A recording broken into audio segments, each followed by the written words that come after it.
ഓർമ്മയില്ല അല്ലേ?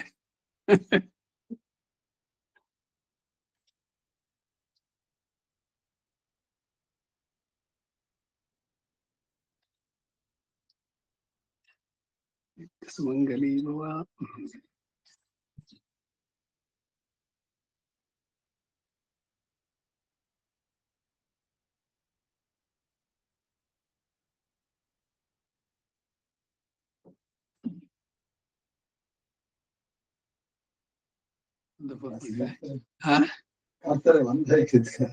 இன்னைக்கு அங்க போயிருந்தேன் சொன்னேன் யோகா கிளாஸ். அதே ಇಲ್ಲಿ ಇಕ್ಕರ್ನಾನ ಪನ್ಕಿರಾಯಿದ್ದೆ. அவர் லேட் நேற்று போட்டிருந்தேன் இத்திருந்தேன் அப்படியாகி அப்ப என்னாச்சு அங்க யாரும் இன்டர்நெட்ல எனக்கு யாரும் வெங்கடேஷ் ஃபோன் பண்ணிருந்தேன். நான் சொன்னேன் ஆன்லைன்ல நீங்க ரிப்பீட் பண்ணுங்க, நாளைக்கு என்ன ஷூ பண்ணலாம், நாளைக்கு புதிய கிளாஸ் முடிச்சுக்கொண்டு போலாம், முடிச்சுக்கொண்டு போலாம். ஓ 8 மணி சொன்னோம், நாங்க இது பண்ணிக்கொண்டு போகலாம். 8 10 மணி வரைக்கும் டைம் இருக்குன்னா ஸோ இது முடிச்சுட்டு அங்க போய் அப்படி ஷூ பண்ணாச்சு. எனக்கும் ஃபோன் பண்ணியிருந்தோம், சொன்னேன் நந்தகுமாருக்கு சொல்லியிருக்கேன். சரி வரலாம் சொல்லியிருக்கேன். முடிச்சுக்கொண்டு அப்புறம் கிளாஸ் அனுப்பினேன். போயிட்டு வாங்க முடிச்சுக்கொண்டு கிளாஸ் மிஸ் பண்றது வேண்டாம். ஆரம்பம் இதுக்கு வரும் கிளாஸ் போச்சு அத்வித்தியா இன்னைக்கு யோகா. சரி நான் பிராக்டிஸ் பண்ணிக்கோங்க. சரி நாளைக்கு கிளாஸ் இல்லாம கிளாஸ் நாங்க டிசைட் பண்ணிக்கிட்டோம். இல்ல இல்ல முடிச்சுன்னு போலாம். என்ன ஒருமே வச்சு பாராயணம் அவ என்னமோ கேட்டாலும் பண்ணி விட்டேன். ஒன்னும் அங்க ஒண்ணும் இல்ல, ஃபர்ஸ்ட் பண்றது அன்னப்பிராசனம் இது. அதுக்கு ஒண்ணும் இல்ல. 8 மணிக்கு தான் போறோம்.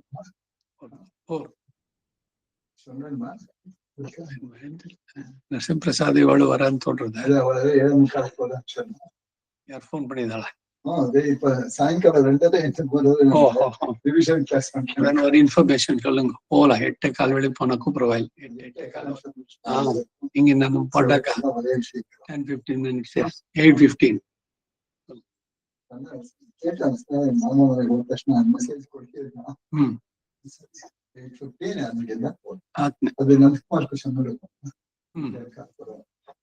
எட்டு மணி என்னாக்கு ஆறுது இல்லை. ஸோ போலாம் பரவாயில்ல, ஒன்றும் யோசனை இல்லை. अस्मत् गुरुभ्यो नमः, अस्मत् परम गुरुभ्यो नमः, अस्मत् सर्व गुरुभ्यो नमः. श्रीमते रामानुजाय नमः. श्रीमान् वेंकटनाथार्यः कवितार्किक केसरी वेदांताचार्यवर्यो मे सन्निधत्तां सदा हृदि. गुरुभ्यः तद्गुरुभ्यश्च नमो वाग्मदीमहे वणीमहे च तत्राद्यौ जगदाम्पति स्वशेषभूतेन मया स्वीयैः सर्वपरिच्छदैः विधातुं प्रीतमात्मानं श्रीमान् भक्तिमते स्मया. शुक्लांबरधरं विष्णुं शशिवर्णं चतुर्भुजं प्रसन्नवदनं ध्यायेत् सर्वविघ्नोपशान्तिये. यस्य द्विरदवक्त्राद्याः परिषद्याः परशतं विघ्नं निघ्नन्ति सततं विश्वक्सेनम्. दिव्याकारं सरोजाक्षं शङ्खचक्रगदाधरं मुकुन्दद्वारनिलयं विश्वक्सेनमुपास्महे. व्यासं वसिष्ठनप्तारं शक्तेः पौत्रमकल्मषं पराशरात्मजं वन्दे शुकदातं तपोनिधिं. व्यासाय विष्णुरूपाय व्यासरूपाय विष्णवे नमो वै ब्रह्मनिधये वासिष्ठाय नमो नमः. अविकाराय शुद्धाय नित्याय परमात्मने सदैकरूपरूपाय विष्णवे सर्वजिष्णवे सम्यज्ञायकलापेन महता भारतेन च उपब्रह्मितवेदाय नमो व्यासाय विष्णवे. मुनिं स्निग्धां वदाभासं वेदव्यासमकल्मषं वेदव्यासं सरस्वत्यां वासं व्यासं नमाम्यहम्. अचतुर्वदनो ब्रह्मा द्विबाहुरपरो हरिः अफाल्लोचन शम्भो भगवान् बादरायणः. कृष्णं कमलपत्राक्षं पुण्यश्रवणकीर्तनं वासुदेवं जगद्योनिं नौमि नारायणं हरिं. कृष्णाय यादवेन्द्राय ज्ञानमुद्राय योगिने नाथाय रुक्मिणीशाय नमो वेदान्तवेदिने. सारथ्यमर्जुनस्याजौ कुर्वन् गीतामृतं ददौ लोकत्रयोपकाराय तस्मै कृष्णात्मने नमः. सर्वोपनिषदो गावः दोग्धा गोपालनन्दनः पार्थो वत्सस्त्रीर्भोक्ता दुग्धं गीतां मलनिर्मोचनं पुंसां जलस्नानं दिने दिने सगद्गीतां भजिस्नानं संसारविमोचनं गीतासु गीता कर्तव्या किमन्ये शास्त्रविस्तरैः स्वयं पद्मनाभस्य मुखपद्माद्विनिसृता सर्वशास्त्रमयी गीता सर्वदेवमयो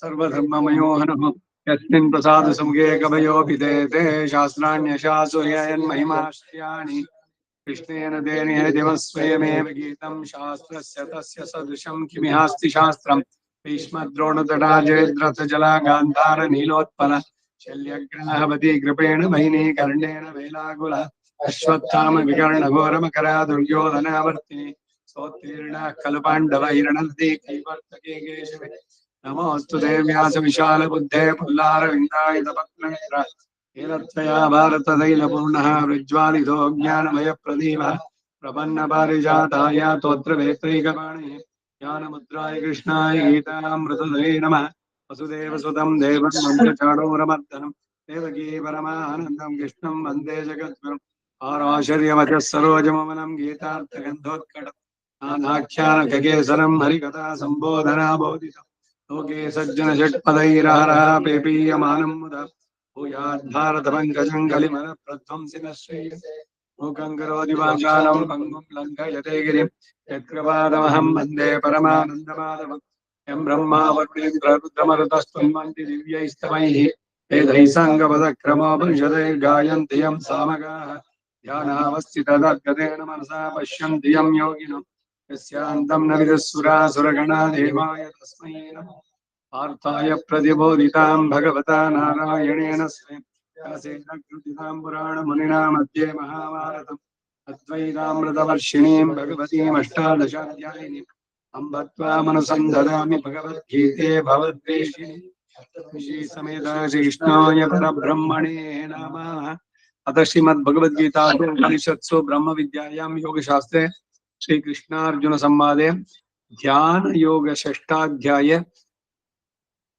24 श्लोकः अथवा योगिनामेव कुले भवति धीमताम् एतद्धि दुर्लभतरं लोके जन्म यदीदृशम् ಇದರ ಭಾಷ್ಯವನ್ನ ನೋಡ್ತಾ ಇದ್ವಿ ಪರಿಪಕ್ವ ಯೋಗಶ್ಚಲಿತಶ್ಚೇತ್ ಯೋಗಿನಾಂ ಧೀಮತಾಂ ಯೋಗಂ ಕುರ್ವತಾಂ ಸ್ವಯಂ ಏವ ಯೋಗೋಪದೇಶ ಕ್ಷಮಾಣ ಕುಲೆ ಭವತಿ ತದೇತದುಭಯವಿಧಂ ಯೋಗ ಯೋಗ್ಯಾನಾಂ ಯೋಗಿನಾಂಚ ಕುಲೆ ಜನ್ಮ ಲೋಕೆ ಪ್ರಾಕೃತಾನಾಂ ದುರ್ಲಭತರಂ ಏತತ್ತು ಯೋಗ ಮಾಹಾತ್ಮ್ಯ ಕೃತಂ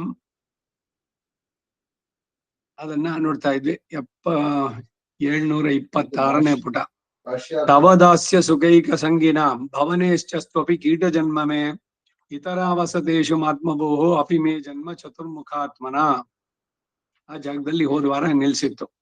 ಹೇ ಭಗವಂತನೇ, ನಿನ್ನಲ್ಲಿ ಭಕ್ತಿ ಉಂಟಾಗುವುದಕ್ಕಾಗಿ ನಿನಗೆ ದಾಸ್ಯ ಮಾಡಬೇಕೆಂಬ ಶೇಷತ್ವ ಜ್ಞಾನದಲ್ಲೇ ಸಕ್ತರಾಗಿರುವವರ ಇದರಿಂದ ಬಾಕ್ಯ ವಿಷಯ ಅನುಭವ ವೈರಾಗ್ಯವುಳ್ಳವನ ನಿನ್ನ ಭಕ್ತರ ಮನೆಗಳಲ್ಲಿ ಒಂದು ಉಳುವ ಜನ್ಮ ಉಂಟಾಗಲಿ. ಕೀಟ ಜನ್ಮವನ್ನ ಮುಖ್ಯವಾಗಿ ಏಕೆ ಹೇಳಲ್ಪಟ್ಟಿತು? ಕೀಟ ಅಂದ್ರೆ ಮಾರ್ಜಾಲಾದಿ ಜನ್ಮ ಆದ್ರೆ ಆ ಸ್ಥಳದಿಂದ ಹೊರಟೋಗ್ಬೋದು. ಅಲ್ಲಿ ಜಿರಳೆ ಅಥವಾ ಸೇರೆ ಬೇರೆ ಸಣ್ಣ ಹುಳುವಾದ್ರೆ ಆ ಮನೆಯನ್ನು ಬಿಟ್ಟು ಭಾಗವತ ಸಂಸರ್ಗದಿಂದ ದೂರವಾಗಿ ತೆರಳುವುದಿಲ್ಲ ಎಂಬ ಅಭಿಪ್ರಾಯದಿಂದ ಹೇಳಲ್ಪಟ್ಟಿತು. ಭಗವದ್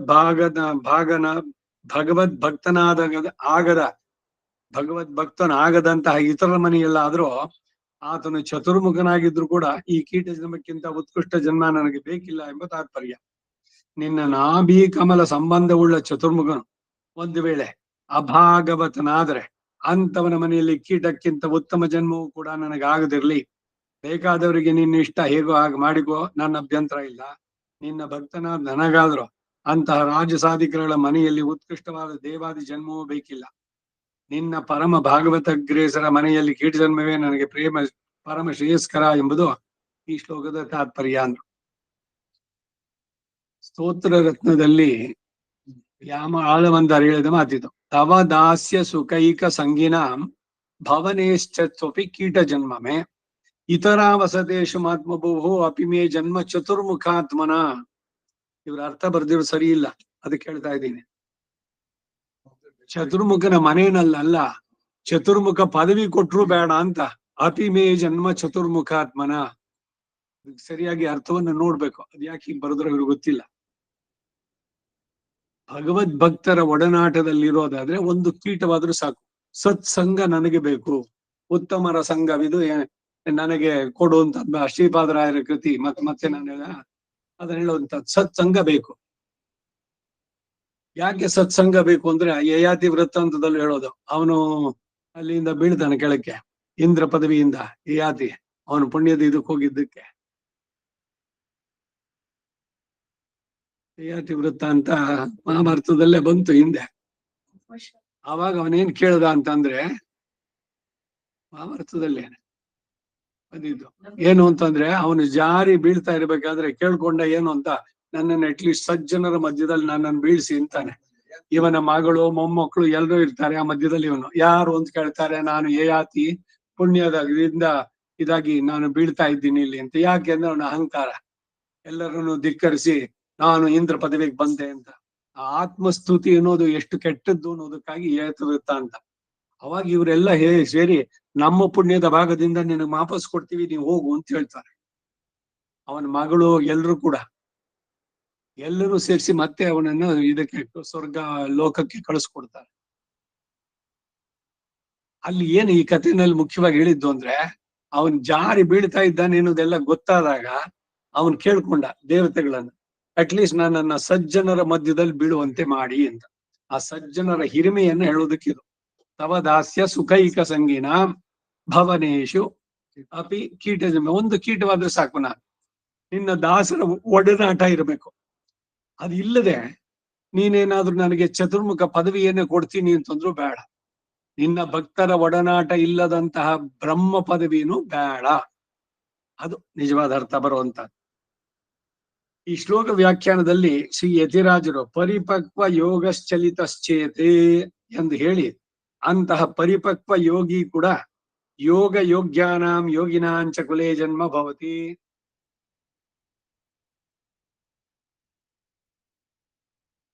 ಅಂತ ಹೇಳಿರೋದ್ರಿಂದ ಅಂತವರ ಮನೆಯಲ್ಲಿ ಹುಟ್ಟಿ ಪುನಃ ಕರ್ಮ ಯೋಗಾಧಿಕಾರಿಯಾಗುತ್ತಾನೆ ಅಂತ ಹೇಳಿಲ್ಪಟ್ಟಿರೋದ್ರಿಂದ, ಪರಿಪಕ್ವ ಯೋಗಿಗೆ ಮುಂದಿನ ಜನ್ಮದಲ್ಲಿ ಕರ್ಮಯೋಗ ಮಾಡದೆ ಜ್ಞಾನ ಯೋಗ ಭಕ್ತಿ ಯೋಗಗಳನ್ನು ಅವಲಂಬಿಸಬಹುದು ಎಂಬ ಅಶಾಸ್ತ್ರೀಯವಾದಂತಹ ವಾದ ನಿರಸನ ಮಾಡಲ್ಪಟ್ಟಿತು.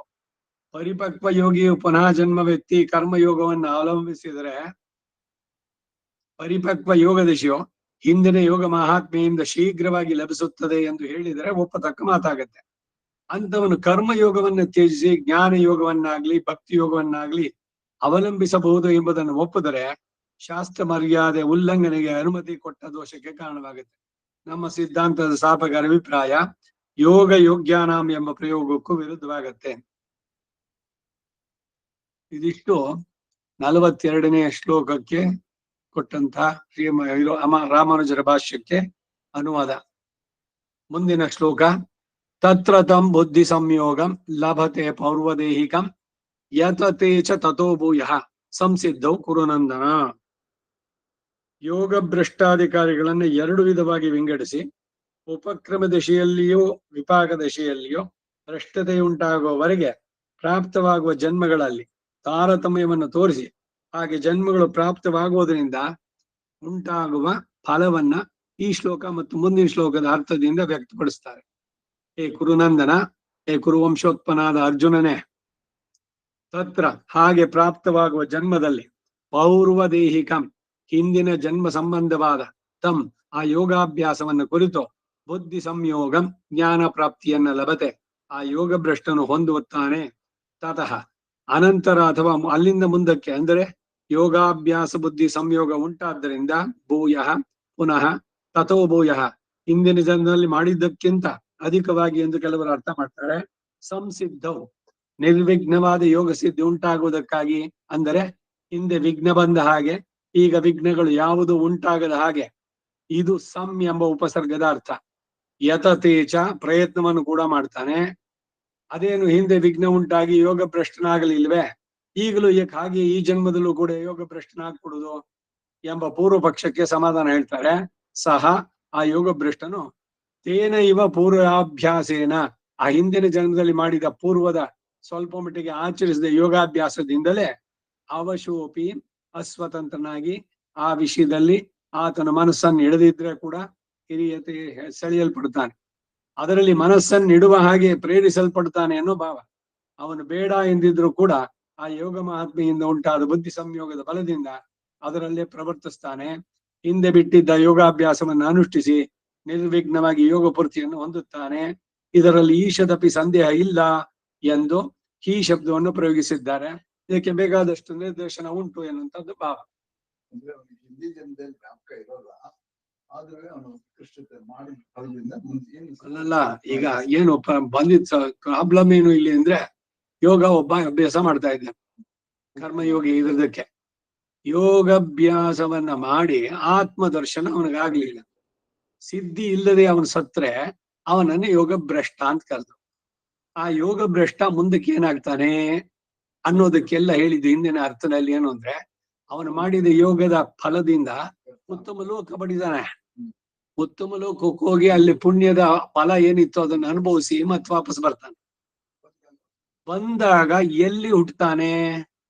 ಆ ಯೋಗ ಯಾರು ಮಾಡ್ತಾ ಇದ್ರು ಅಥವಾ ಯೋಗಕ್ಕೆ ಎಲ್ಲಿ ಅವನಿಗೆ ಪೂರಕ ಅವಕಾಶ ಅಟ್ಮಾಸ್ಫಿಯರ್ ಅಂತದ್ ಸಿಗುತ್ತೋ ಅದನ್ನ. ಇದಕ್ಕೆ ಉದಾಹರಣೆ ಹೇಳಿದ್ದಾನೆ. ಈಗ ಸಂಗೀತಗಾರನ ಮನೆಯಲ್ಲಿ ಒಂದ್ ಚಿಕ್ಕ ಮಗು ರಾಗವನ್ನ ಐಡೆಂಟಿಫೈ ಮಾಡತ್ತೆ. ಏನ್ ಸುಮ್ನೆ ಹುಟ್ಟದಾಗ್ಲಿಂದ ಸಂಗೀತ ಕೇಳಿದ ತಕ್ಷಣ ರಾಗ ಬಂದ್ಬಿಡುತ್ತೆ? ಈಗ ಬೇಕಾದಷ್ಟು ಸಂಗೀತ ಕೇಳ್ತೀರಿ, ಯಾವ್ದು ರಾಗ ಐಡೆಂಟಿಫೈ ಮಾಡಕ್ ಬರುತ್ತೋ? ಬರೀ ಸುಮ್ನೆ ಕೇಳಿದ್ರೆ ಆಗ್ಲಿಲ್ಲ. ಹಿಂದಿನ ಸಂಸ್ಕಾರದಿತ್ತಲ್ಲ, ಅದರಿಂದ ಅವಳಿಗೆ ಆ ಅವಕಾಶ ಮತ್ತ ಆ ಯಾವ ವಿದ್ಯೆನೋ ಅದನ್ನ ಪರ್ಸ್ಯೂ ಮಾಡೋದಕ್ಕೆ ಅವಕಾಶ ಭಗವಂತ ಮಾಡ್ಕೊಡ್ತಾರೆ. ಹಾಗೆ ಯೋಗ ಭ್ರಷ್ಟನಾದವನಿಗೂ ಕೂಡ ಇದರಲ್ಲೇ ಅವನಿಗೆ ಅಭಿರುಚಿ ಉಂಟಾಗುವಂತೆ ಮಾಡಿ ಅವನು ಸಿದ್ಧಿಯನ್ನು ಪಡೆಯುವುದು ಸಾಕು. ಇಲ್ಲೂ ಕೂಡ ವೇಸ್ಟ್ ಆಗ್ಬೋದಲ್ಲ ಅಂತ ಒಂದು ಸಂದೇಹ. ಈಗ ಮೂಲತಃ ಹೇಳಿದ್ದು ಬಹುನಾಮ್ ಜನ್ಮನಾಮ್ ಅಂತೆ, ಅನೇಕ ಜನ್ಮಗಳು ಬೇಕು. ಸಿದ್ಧಿ ಒಂದೇ ಜನ್ಮದಲ್ಲಿ ಬರೋಲ್ಲ. ಒಂದು ಜನ್ಮದಲ್ಲಿ ಮಾಡಿದ್ದು ವೇಸ್ಟ್ ಆಗೋದಿಲ್ಲ. ಅದರಿಂದ ಮುಂದಕ್ಕೆ ಪ್ರಯತ್ನ ಮಾಡ್ತಾ ಮಾಡ್ತಾ ಬರುವಂತಹದ್ದು. ಈಗ ಯೋಗಾಭ್ಯಾಸ ಎಷ್ಟೋ ಜನ ಬೇಕಾದಷ್ಟು ಎಲ್ಲ ಕಡೆನೂ ಮಾಡ್ತಿದ್ದಾರೆ. ಎಷ್ಟು ಜನ ಆ ಸಮಾಧಿ ಸ್ಥಿತಿಗೆ ಹೋಗಿದ್ದಾರೆ? ಹಾಗಾದ್ರೆ ಇವ್ರು ಮಾಡಿದ್ದೆಲ್ಲ ವ್ಯರ್ಥ ಏನು? ಖಂಡಿತ ಅಲ್ಲ. ಎಲ್ರೂ ಪ್ರಯತ್ನ ಮಾಡ್ತಿದ್ದಾರೆ. ಯಾವುದೋ ಜನ್ಮದಲ್ಲಿ ಸಿದ್ಧಿ. ಅಲ್ಲಿ ತನಕ ಏನು ಅಂದ್ರೆ ಅದು ಪರಿಶೀಲನೆ ಮಾಡ್ತಾ ಇರ್ತಾರೆ. ಹಾಗೆ ಇನ್ನೊಂದು ಜನ್ಮಕ್ಕೆ ಬಂದಾಗ್ಲೂ ಕೂಡ ಅವ್ರು ಮುಂದುವರಿಸ್ತಾರೆ ಅಂತ ಅಂದ್ಬಿಟ್ಟು ಅಲ್ಲಿ ಹೇಳಿ.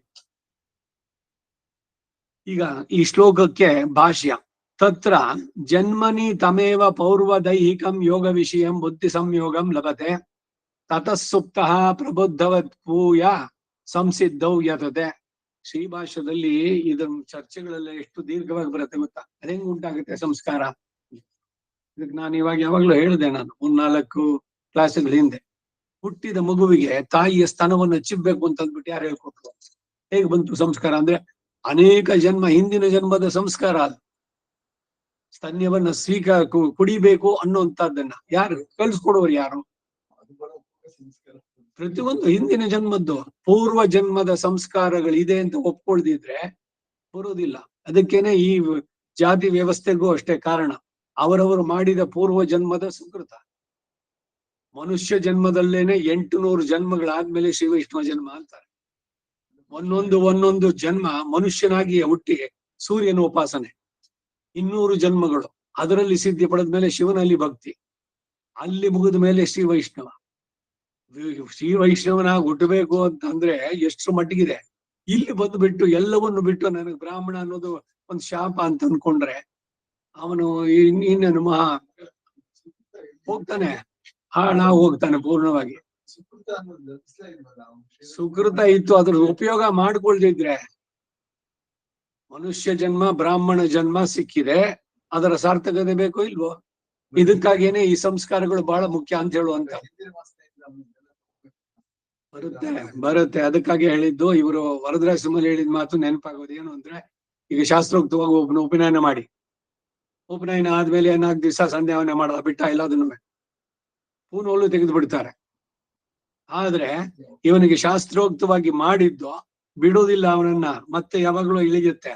ಈಗ ಬುದ್ಧಿವಂತನಿಗೆ ಮಾತಿನ ಪೆಟ್ಟು, ದಡ್ಡನಿಗೆ ದೊಣ್ಣೆ ಪೆಟ್ಟು, ಯಾವುದೋ ಜೀವನದಲ್ಲಿ ಒಂದು ಘಟನೆ ತೀವ್ರವಾದದ್ದು, ಅದರಿಂದ ಅವನಿಗೆ ಭಗವಂತ ಇದ್ದಾನೆ ಅನ್ನೋದು ಅಂದರೆ ಉಂಟಾಗಿ ಎಲ್ಲ ನಾನು ಮಾಡ್ಬೇಕು ಅಂತ ಹೇಳಿ ಅದಕ್ಕೆಲ್ಲ ಹಿಂದಿಂದೆಲ್ಲ ಪ್ರಾಯಶ್ಚಿತ್ತ ಮಾಡಿ ಎಲ್ಲ ಬೇಕಾದಷ್ಟು ಈ ರೀತಿ ಮಾಡುದು. ಏನೋ ನಮ್ಗೆ ಗೊತ್ತಾಗ್ಲೇ ಇಲ್ಲ, ಕೆಲಸ ಅದು ಇದ್ರಲ್ಲಿ ಇದ್ಬಿಟ್ವಿ, ಓದೋದು ಇಂಜಿನಿಯರಿಂಗೋ ಮತ್ತೊಂದು ಇದ್ರಲ್ಲಿ, ಅವಾಗೇನು ಮಾಡ್ಲಿಲ್ಲ. ಆಮೇಲೆ ಕೆಲ್ಸದ್ದಾಯ್ತು, ಮದ್ವೆ ಆಯ್ತು. ಅವೆಲ್ಲ ಆದ್ಮೇಲೂ ಕೂಡ ವಿಲ್ ಕಮ್ ಬ್ಯಾಕ್. ಶಾಸ್ತ್ರೋಕ್ತವಾಗಿ ನಡೆಸಿದ್ರೆ ಕರ್ಮಗಳು ಅವನು ಹಾಳಾಗೋದಕ್ಕೆ ಬಿಡೋದಿಲ್ಲ, ಇದು ಸಾರಾಂಶ. ಆ ರೀತಿನಲ್ಲಿ ಇವನು ಬ್ರಾಹ್ಮಣ ಕುಲದಲ್ಲಿ ಬಂದು ಕೂಡ ಏನನ್ನು ನಡೆಸದೇ ಇದ್ರು ಕೂಡ ಜೀವನದಲ್ಲಿ ಯಾವುದೋ ಒಂದು ಘಟನೆಯನ್ನ ಅವನಿಗೆ ಪೆಟ್ಟು ಕೊಟ್ಟು ಭಗವಂತ ಅವನ ಕಡೆ ತಿರುಗಿಸ್ತಾನೆ. ಅವನ ಹಿಂದೆ ಎಲ್ಲಿ ಬಿಟ್ಟಿದ್ನೋ ಅಲ್ಲಿಂದ ಕಂಟಿನ್ಯೂ ಮಾಡೋಕೆ ಅವಕಾಶ ಸಿಗುತ್ತೆ. ಒಂದ್ ವೇಳೆ ಮಾಡಿಲ್ಲ ಏನನ್ನು ಉಪಯೋಗಿಸ್ಕೊಳ್ಳೇ ಇಲ್ಲ ಅಂತಂದ್ರೆ ಪತಿತ ದ್ವಿಜನ ಆಗ್ತಾನೆ. ಅಲ್ಲ, ಬ್ರಾಹ್ಮಣ ಜನ್ಮದಿಂದ ಬೀಳ್ತಾನೆ ಕೆಳಕ್ಕೆ. ಅವ್ನು ಏನ್ ಕರ್ಮ ಅವ್ನು ಮಾಡಿರ್ತಾನೋ ಅದ್ರ ಪ್ರಕಾರ ಮತ್ತೆ ಈ ಪ್ರಯತ್ನ ಪಡ್ಬೇಕು. ಇವನ್ನೆಲ್ಲ ಒಂದ್ಸಲಿ ಕಳ್ಕೊಂಡ್ರೆ ಅದಕ್ಕೇನೆ ಮಾನವ ಜನ್ಮ ದೊಡ್ಡದು, ಹಾನಿ ಮಾಡಿಕೊಳ್ಳಬೇಡಿ. ಮನುಷ್ಯ ಜನ್ಮವೇನೆ, ಅದರಲ್ಲಿ ಇದು ಇಷ್ಟು ಜನ್ಮಗಳು ಮನುಷ್ಯ ಜನ್ಮ ಆದ್ಮೇಲೆ ಸಿಕ್ಕಿರುವಂತಹದ್ದು, ಹೀಗೆ ಎಲ್ಲ ಇರುವಂತಹದ್ದು. ಇವತ್ತು ಯಾವತ್ತೋ ಈಗ ರಾಮಾನುಜರು ಹೇಳಿದ ಮತ್ತೆ ಏನು ಮಾಡದೆ 60-70ನೇ ವರ್ಷದಲ್ಲಿ ಶುರು ಮಾಡ್ಕೊಂಡು ಅವಾಗ ಪುನೋಲು ತೆಗೆದಾಕ್ಬಿಟ್ಟಿದ್ವಿ, ಜನವಾರ ಇವಾಗ ಹಾಕೊಂಡು ನಾನ್ ಮತ್ತೆ ಶುರು ಮಾಡ್ತೀನಿ, ಪ್ರಾಯಶ್ಚಿತ್ತ ಉಂಟು. ನಾನೇ ಅನೇಕರಿಗೆ ಸಂಕಲ್ಪ ಹೇಳ್ಕೊಟ್ಟಿದ್ದೇನೆ. ಮಾಮ ಬ್ರಹ್ಮಚರ್ಯ ಗ್ರಹಣಾದಾರಭ್ಯ. ಇವಾಗ ಅವನು ತಾತನಾಗಿದ್ದಾನೆ, ಮೊಮ್ಮಗನು ಇದ್ದಾನೆ.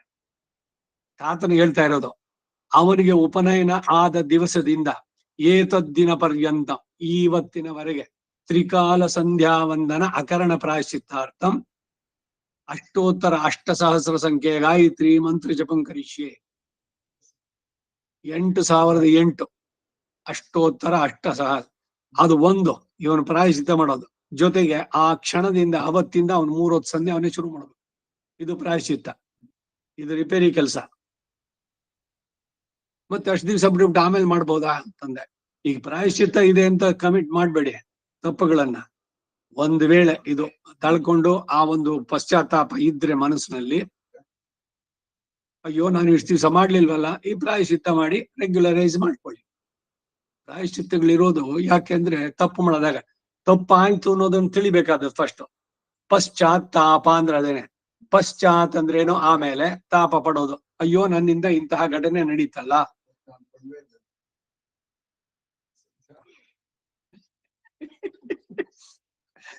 ಇದು ಪ್ರಾಯಶ್ಚಿತ್ತ 8,000 ಗಾಯತ್ರಿ ಮಾಡ್ಬಿಟ್ಟು ರೆಗ್ಯುಲರೈಸ್ ಮಾಡ್ಕೊಳ್ಳೋದು. ಆಮೇಲೆ ಒಂದು ದಿವಸನು ಬಿಡದೆ ಇರುವಂತ ಸಂಕಲ್ಪ ಇರ್ಬೇಕು. ಇಲ್ಲ ಇನ್ನಕ್ಕೆ ವರತನ ಪೇರ್ಪಟ್ಟ ಸಲ್ಲಿಂದ ಆಚಿ 8,000 ಗಾಯತ್ರಿ ಅಪ್ಪನ್ಗಿಂಡಿಗೆ, ಅಯ್ಯೋ ಇಲ್ಲ ಮಾಮ ಹುಟ್ಟುಟೆ ಅಲ್ಲ ತಿರ್ತೀಯೋ. ಈಗ ಒಂದ್ಸಲಿ ತಪ್ಪಾಗಿದ್ದಕ್ಕೆ ರಿಪೇರಿ, ಅದು ഇരുಳು ಕಂಡ ಬಾವಿಯಲ್ಲಿ ಹಗಲು ಹೋಗಿ ಬಿದ್ದ ಅಂತ ಆಗತ್ತೆ. ಒಂದು ಸಲಿ ತಪ್ಪಾಯ್ತು, ಮತ್ತೆ ಮತ್ತೆ ಪುನಃ ತಪ್ಪನ್ನು ಮಾಡಬಾರ್ದು.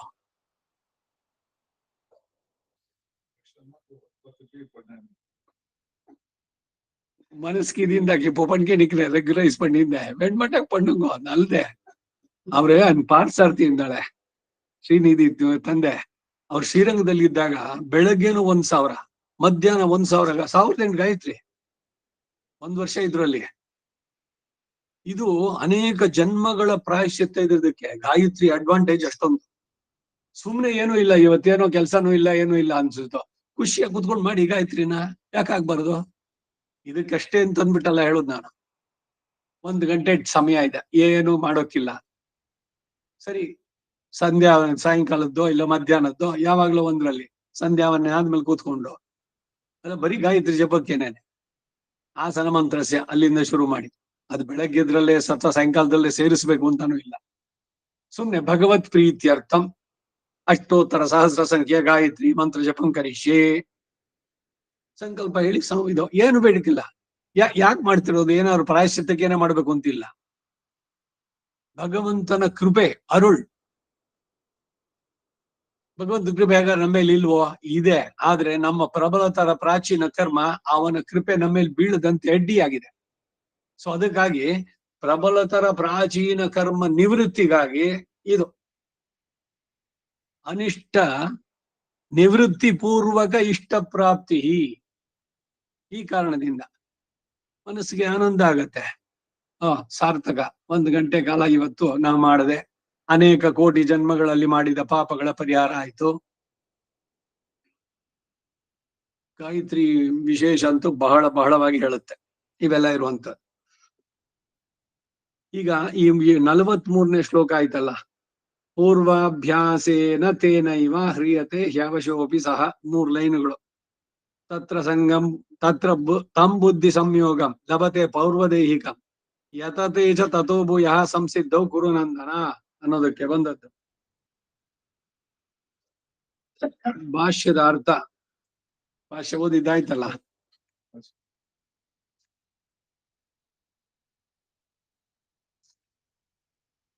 ತತಃ ಸುಪ್ತಃ ಪ್ರಬುದ್ಧವತ್ ಭೂಯ ಸಂಸಿದ್ಧೌ ಯತತೆ ಯಥಾ ನಾಂತರಾಯ ಹತೋ ಭವತಿ ತಥಾ ಯತತೆ ತೇನ ಪೂರ್ವಾಭ್ಯಾಸೇನ ಪೂರ್ವೇಣ ಯೋಗ ವಿಷಯೇಣಾಭ್ಯಾಸೇನ ಸಹ ಯೋಗ ಭ್ರಷ್ಟೋ ಹಿ ಅವಶೋಪಿ ಯೋಗ ಏವ ಹ್ರಿಯತೆ ಪ್ರಸಿದ್ಧಂ ಹಿ ಏತದ್ ಯೋಗ ಮಾಹಾತ್ಮ್ಯಂ ಇತ್ಯರ್ಥಃ ಅಂತಂದಿದ್ದು.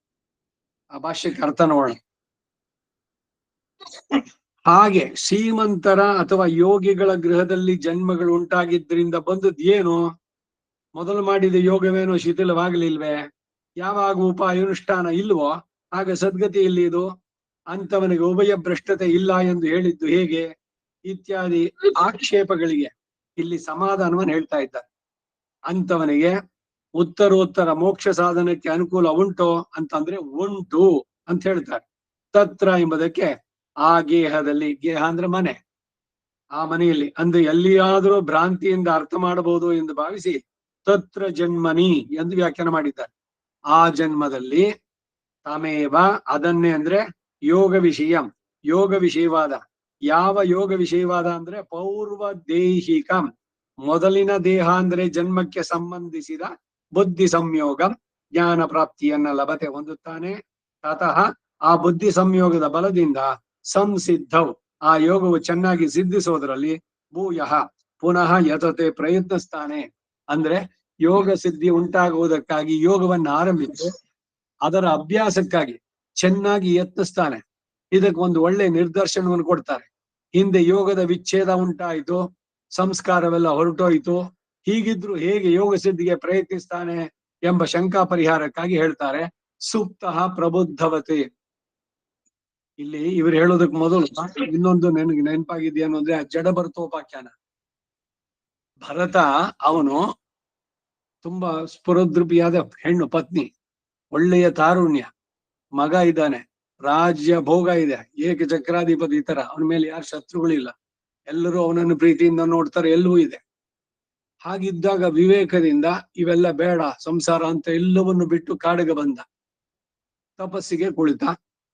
ಆಮೇಲೆ ಈ ಜಿಂಕೆ ವೃತ್ತ ಅಂತ ಅದಾಯ್ತು. ಆ ಜಿಂಕೆ ಕತ್ತಿನ ಮೇಲೆ ಕೈ ಇಟ್ಕೊಂಡು ಅಯ್ಯೋ ನಾನು ಹೋದ್ಬಿಟ್ಟೆ, ಇದನ್ನ ಯಾರು ನೋಡ್ಕೊಳ್ತಾರೋ ಅಂತ ಜಿಂಕೆನೆ ನೆನೆಸ್ಕೊಂಡು ಸತ್ತ. ಜಿಂಕೆಯಾಗಿ ಹುಟ್ಟದ. ಜಿಂಕೆಯಾಗಿ ಹುಟ್ಟಿದಾಗ್ಲೂ ಕೂಡ ಆ ಪೂರ್ವ ಜನ್ಮದ ಸ್ಮರಣೆ ಇತ್ತು ಅವನಿಗೆ. ಆ ಜಿಂಕೆ ಜನ್ಮ ಮುಗಿದ ಮೇಲೆ ಮತ್ತೆ ಹುಟ್ಟಿದ, ಅವನೇ ಜಡಭರತ, 3ನೇ ಜನ್ಮ. ಆ 3ನೇ ಜನ್ಮದಲ್ಲಿ ಏನ್ ಮಾಡ್ದ ಅಂದ್ರೆ ಯಾರ ಜೊತೆಗೂ ಇರ್ಲಿಲ್ಲ, ನಾರ್ಮಲ್ ಇದಿಲ್ಲ, ಅವನು ಬರೀ ಅಬ್ನಾರ್ಮಲ್ ಚೈಲ್ಡ್, ಮೆಂಟಲಿ ಇದು ಅಂತ ಇವರೆಲ್ಲ ಡಿಸೈಡ್ ಮಾಡಿದ್ರು. ತಂದೆ ತಾಯಿಗೆ ಬಹಳ ಯೋಚನೆ, 4 ಜನ ಮಕ್ಕಳಲ್ಲಿ ಇವನು ಒಬ್ಬ ಕಡೆಯವನು. ಏನೇನು ಪ್ರಯತ್ನ ಮಾಡಿದ್ರು ಅವನಿಗೆ ವಿವೇಕ ಹೇಳ್ಸೋದಕ್ಕೆ ಎಲ್ಲ ಮಾಡಿದ್ರು, ಬೇಕು ಅಂತಗೇನೆ ತಾನೇನೆ ಏನು ಇಲ್ಲದಂತೆನೆ ತೋರಿಸ್ಕೊಂಡ್ ಬಂದ. ಇವನ್ಗೇನ್ ಉದ್ದೇಶ ಅಂದ್ರೆ ಯಾವ ಸಂಬಂಧಕ್ಕೂ ನಾನು ಸಿಗಾಕೋಬಾರ್ದು ಇಲ್ಲಿ ಅಂತ. ತಂದೆ ತಾಯಿ ಎಷ್ಟೆಲ್ಲ ಪ್ರಯತ್ನ ಪಟ್ರು ಆಗ್ಲಿಲ್ಲ, ಅವರಿಬ್ರು ಕೊನೆ ಉಸಿರು, ಅವ್ರಿಗೆ ಯುದ್ಧ ಚಿಂತೆ ಮಾಡ್ಕೊಂಡು ಅವ್ರು ಬಿಟ್ರು. ಅದಾದ್ಮೇಲೆ ಅಣ್ಣ ತಮ್ಮಂದ್ರು ಇವನನ್ನು ಉಪಯೋಗಿಸ್ಕೊಂಡ್ರು, ಕೆಲಸ ಮಾಡಿಸ್ಕೊಂಡ್ರು, ಅವನಿಗೇನು ಇದ್ ಮಾಡ್ಲಿಲ್ಲ. ಅವನ ಆಸ್ತಿನೂ ಲಪಟಾಯಿಸಿದ್ರು, ರಸ್ತೆಗೆ ತಳ್ಳಿದ್ರು. ಬೀದಿನಲ್ಲಿ ಎಲ್ಲೊಬ್ಬ ಕಡೆ ಮಲ್ಗಿರ್ತಿದ್ದ, ಯಾವ್ದೋ ಇದ್ರ ಕಡೆ, ಯಾರು ಏನಾರು ಕೊಟ್ರೆ ತಿಂದ, ಇಲ್ದಿದ್ರು ಇಲ್ವೇ ಇಲ್ಲ. ಯಾರೋ ಕರೆದ್ರು, ಕೆಲಸ ಮಾಡಿಸ್ಕೊಂಡ್ರು, ಏನು ಕೊಡ್ಲಿಲ್ಲ ಅವನಿಗೆ, ಮಾತಾಡ್ಲಿಲ್ಲ, ಕೇಳಲಿಲ್ಲ. ಸಂಸಾರದ್ದು ಜಗತ್ತಿನ ವ್ಯಾಪಾರಕ್ಕೆ ಅವನು ಹುಚ್ಚ. ಅವನು ಇದನ್ನೇ ಕುಲಶೇಖರ ಆಳ್ವಾರ್ ಹೇಳುದು, ಲೋಕ ನನ್ನನ್ನು ಹುಚ್ಚ ಅಂತ ಕರೀತಾರೆ. ರಾಜನಾಗಿದ್ರು ಕೂಡ ಅವ್ರು ಹುಚ್ಚರು ಅವರು ಅಂತ. ಅವ್ರು ಹೇಳ್ತಾರೆ ಲೋಕದ ರೀತಿ ನೋಡಿದ್ರೆ ಆ ಹುಚ್ಚುತನ ನೋಡಿದ್ರೆ ನನ್ಗನ್ಸತ್ತೆ, ನನಗೋ ಅವ್ರಿಗೋ ಈ ಮಾತು ಬಿಡಿ ಬೇಡ ಅಂತಾರ ಅವ್ರು. ಪೈತ್ಯ ನನಗೋ ಇಲ್ಲ ಸಮಾಜಕ್ಕೆ ನನಗೆ ಪೈತ್ಯ ಅಂತಾರ ಅವರು. ನಾನ್ ಹೇಳ್ತೀನಿ ಸಮಾಜ ಬರೀ ಇದ್ರಲ್ಲೇ ಹೋಗ್ತಾ ಇದೆಯಲ್ಲ. ಸೊ ಇದೇನು ಅಂದ್ರೆ ಬಹಳ ಎಚ್ಚರಿಕೆಯಿಂದ ಅದ್ರಲ್ಲಿ ಸೇರ್ಬಾರ್ದು ಅಂತ ಹೇಳಿ. ಆಮೇಲೆ ಜಡಭರತಂದು ಉಪಾಖ್ಯಾನ, ರಾಜನ ಇದನ್ನ ಪಲ್ಲಕ್ಕಿ ಹೊತ್ಕೊಳ್ಳೋದು ಬಂದಾಗ ಇವನಿಗೆ ಕಾಲಕ್ಕೆ ಬಿದ್ದು ತಿಳ್ಕೊಳ್ತಾನ. ಆಮೇಲೆ ಇವನ್ ಹತ್ರ ಮಾಡಿದಾಗ ಸರಿಯಾಗಿ ನಡೀತಾ ಇಲ್ವಾ, ಶಿಕ್ಷೆ ಕೊಡ್ತೀನಿ. ಯಾರು ಕೊಡ್ತೀಯ ನೀನು ಶಿಕ್ಷೆ? ಯಾರು ನೀನು? ರಾಜ ನೀನ್ ಯಾರು? ನಾನ ಹೊತ್ತಿರೋದು ಅಥವಾ ಭೂಮಿ ನನ್ನನ್ನು ಹೊತ್ತಿದ್ಯಲ್ಲ? ನಿನ್ನ ಹೊತ್ತಿರೋ ನಾನ ಇಲ್ಲ ಭೂಮಿನ? ಹೀಗೆ ಬರೀ ಕನ್ಫ್ಯೂಷನ್ ಪ್ರಶ್ನೆಗಳೆಲ್ಲ. ಇವನಿಗೆ ಏನ್ ಅರ್ಥ ಆಗಲ್ಲ. ಇಲ್ಲ ನೀನು ತುಂಬಾ ಜ್ಞಾನಿಯಾಗಿರ್ಬೇಕು, ಇಲ್ಲ ತುಂಬಾ ಮೂರ್ಖನಾಗಿರ್ಬೇಕು ಅಂತ ನಾವು.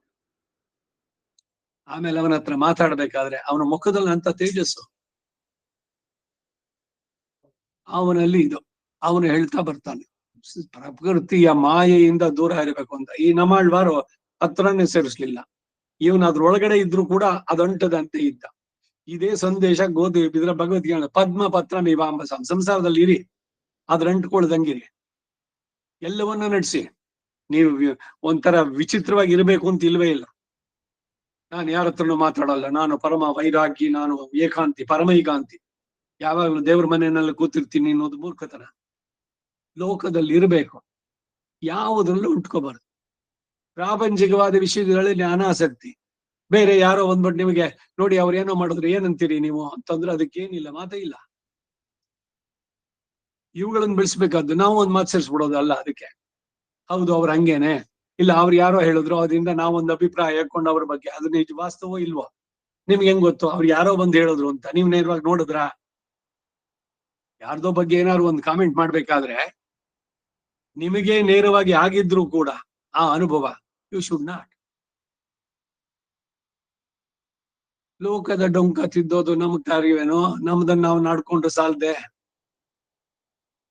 ನಮ್ಮ ಚಿಂತೆ ನಮಗೆ ಸಾಲದೆ, ಯಾಕೆ ಬೇಕು ಬೇರೆಯವ್ರದ್ದು? ಹೀಗೆ ಎಲ್ಲದರಿಂದ ನಿರ್ಲಿಪ್ತನಾಗಿರೋದು, ಮೌನವಾಗಿರೋದು, ಹೆಚ್ಚಿಗೆ ಯಾರಲ್ಲೂ ಹೆಚ್ಚಿಗೆ ಮಾತಿಲ್ಲ. ಆತ್ಮಚಿಂತನೆ, ಭಗವಂತನ ಬಗ್ಗೆ. ನನ್ನಿಂದ ಸಮಾಜಕ್ಕೆ ಏನಾದ್ರು ಒಳ್ಳೇದಾಗತ್ತಾ ಮಾಡೋಣ, ಎಲ್ದಿದ್ರೆ ಸುಮ್ಮನೆ ಇರೋಣ. ಪರೋಪಕಾರ ಅರ್ಥಮಿದಂ ಶರೀರಂ, ಶರೀರ ಮಾಧ್ಯಂ ಖಲು ಧರ್ಮ ಸಾಧನಂ. ವರ್ಣಾಶ್ರಮ ಧರ್ಮಗಳ ಆಚರಣೆಯನ್ನು ಶ್ರದ್ಧೆಯಿಂದ ಮಾಡೋಣ. ಏನೇನ್ ಮಾಡ್ತೀವೋ ಎಲ್ಲ ಭಗವದ್ ಅರ್ಪಿತವಾಗಿ ಮಾಡೋಣ. ಸೊ ಭಗವದ್ ವಿರೋಧವಾದ ಕೆಲಸ ಯಾವುದನ್ನು ಅಲ್ಲಿ ಸಮರ್ಪಣೆ ಮಾಡೋಕ್ಕಾಗೋಲ್ಲ. ಭಗವದ್ ಆನುಕೂಲ್ಯಮೇವ ಕರಿಷ್ಯೆ, ತತ್ ಪ್ರಾತಿಕೂಲ್ಯಂ ನ ಕರಿಷ್ಯೆ.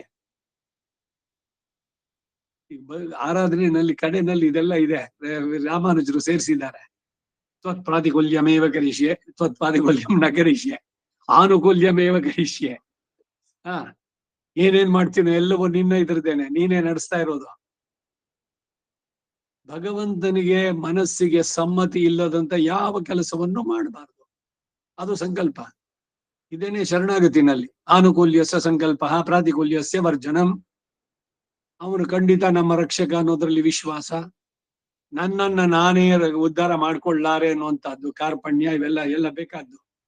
ಅದಕ್ಕೆ ಅವನಲ್ಲಿ ನಿನ್ನ ಬಿಟ್ಟರೆ ಬೇರೆ ಗತಿ ಇಲ್ಲ, ಅನನ್ಯ ಗತಿ ಅಂತೇಳಿ ಆತ್ಮವನ್ನ ಅವನಿಗೆ ಒಪ್ಸೋದು. ನೀನ್ ಅದರ ರಕ್ಷಣೆಯನ್ನೇ ನೀವು ಮಾಡು, ನನ್ನ ರಕ್ಷಣೆ ನಾನ್ ಮಾಡ್ಕೊಳಕ್ಕಾಗಲ್ಲ. ಇವಕ್ಕೆಲ್ಲ ಮೂಲ ಏನು ಅಂದ್ರೆ ಭಗವಂತನ ಶಾಸ್ತ್ರಕ್ಕೆ ವಿರುದ್ಧವಾದ ಯಾವ ಕೆಲಸನೂ ನಡೆಸೋಲ್ಲ. ಆ ಸಂಕಲ್ಪ ಬೇಕು. ಷಡ್ವಿಧ ಶರಣಾಗತಿ. ಹೀಗೆ ಇಲ್ಲಿ ಒಳ್ಳೆ ನಿದರ್ಶನ ಕೊಡ್ತಾರೆ ಅಂತ ಹೇಳಿದ್ರು. ಏನು ಅನ್ನೋದನ್ನ ನೋಡೋಣ. ಹಿಂದೆ ಯೋಗದ ವಿಚ್ಛೇದ ಉಂಟಾಯಿತು, ಸಂಸ್ಕಾರ ಎಲ್ಲ ಹೊರಟೋಯ್ತು. ಹೀಗಿದ್ರು ಹೇಗೆ ಯೋಗ ಸಿದ್ಧಿಗೆ ಪ್ರಯತ್ನಿಸ್ತಾನೆ ಎಂಬ ಸಂದೇಹಕ್ಕೆ ಪರಿಹಾರ ಹೇಳ್ತಾರೆ. ಸೂಕ್ತ ಪ್ರಬುದ್ಧವತೆ, ಮಲಗಿದ್ದವನು ಎಚ್ಚರಗೊಂಡ ಹಾಗೂ ಹಿಂದೆ ವಿಷಯಾಸಕ್ತಿ ಯೋಗಿಗೆ ಉಂಟಾದ್ದರಿಂದ ಯೋಗವನ್ನು ಬಿಟ್ಟು ನಿದ್ರಿಸಿದ ಹಾಗೂ ಅನಂತರ ಅದರಲ್ಲಿ ಜಿಹಾಸೆ ವೈರಾಗ್ಯ ಉಂಟಾಗಿ ನಿದ್ದೆಯನ್ನು ಬಿಟ್ಟು ಯೋಗ ಮಾಡುವುದಕ್ಕಾಗಿ ಎಚ್ಚೆತ್ತ ಹಾಗೂ ಭಾವಿಸಬಹುದು. ಅಜಮಿಳ ಉಪಾಖ್ಯಾನದಲ್ಲಿ ಭಾಗವತದಲ್ಲಿ ಉಲ್ಲೇಖ, ಯಮಕಿಂಕರರು ವಿಷ್ಣು ಪಾರ್ಶ್ವದರ ಸಂವಾದ ಎಲ್ಲ ಕೇಳಿದ ಮೇಲೆ ಇವನಿಗೆ ವಿವೇಕ ಉಂಟಾಗಿ, ಅಯ್ಯೋ ನನ್ನ ಚಿಕ್ಕ ಪತ್ನಿಯವಳು ಚಿಕ್ಕ ವಯಸ್ಸಿನಲ್ಲೇನೆ ಏನೋ ಒಂದ್ ದಿವಸ ಯಾವ್ದೋ ಕಾರ್ಯಾರ್ಥವಾಗಿ ಹೊರಗಡೆ ಬಂದಾಗ ಕಾಡ್ ಮಧ್ಯದಲ್ಲಿ ಇವರಿಬ್ರು, ಚಂಡಾಲ ಅವನ ಪತ್ನಿ ಇಬ್ರು, ಅವಳು ಅರೆ ನಗ್ನನಾಗಿ ಹೆಂಡ ಕುಡಿತಾ ಇದ್ಲು. ಅವಳು ಶರೀರ ನೋಡಿದ ತಕ್ಷಣ ಇವನು ಅವಳ ಜೊತೆ ಸೇರ್ಬಿಟ್ಟ, ಎಲ್ಲ ಮರ್ತೇ ಬಿಟ್ಟ ಇನ್ನಿಂದು ಅವನ ಸಂಸಾರ ಎಲ್ಲ. ಈಗ ಇವರಿಬ್ಬರು ಸಂವಾದ ಕೇಳಿದ್ಮೇಲೆ ಅವನಿಗೆ ನೆನಪಾಯ್ತು. ನೆನಪಾದ್ಮೇಲೆ ಏನು, ಒಂದು ಪುಣ್ಯದ ಕೆಲಸ ಮಾಡಿದ್ದ ಹಿಂದಿನ ಸಂಸ್ಕಾರದ ಜೊತೆಗೆ. ಅವಳಲ್ಲಿ ಹುಟ್ಟಿದ ಮಕ್ಕಳಲ್ಲಿ ಒಬ್ಬನಿಗೆ ನಾರಾಯಣ ಅಂತ ಹೆಸರಿಟ್ಟಿ. ಈ ಯಮದೂತರು ಬಂದಾಗ ಆ ಭಯದಿಂದ ಇವನು ನಾರಾಯಣ ಅಂತ ಕೂತ್ಕೊಂಡಿದ್ದು, ದೇವರನ್ನಲ್ಲ, ತನ್ನ ಕಡೆ ಮಗನನ್ನ ಕರೆದಿದ್ದು. ಆಗ ಇವರಿಬ್ಬರದು ಇವೆಲ್ಲ ಆದ ಮೇಲೆ ಇವನು ವಿವೇಕ ಉಂಟಾಗತ್ತೆ. ತುಂಬಾ ಪಶ್ಚಾತ್ತಾಪ ಪಡ್ತಾನೆ.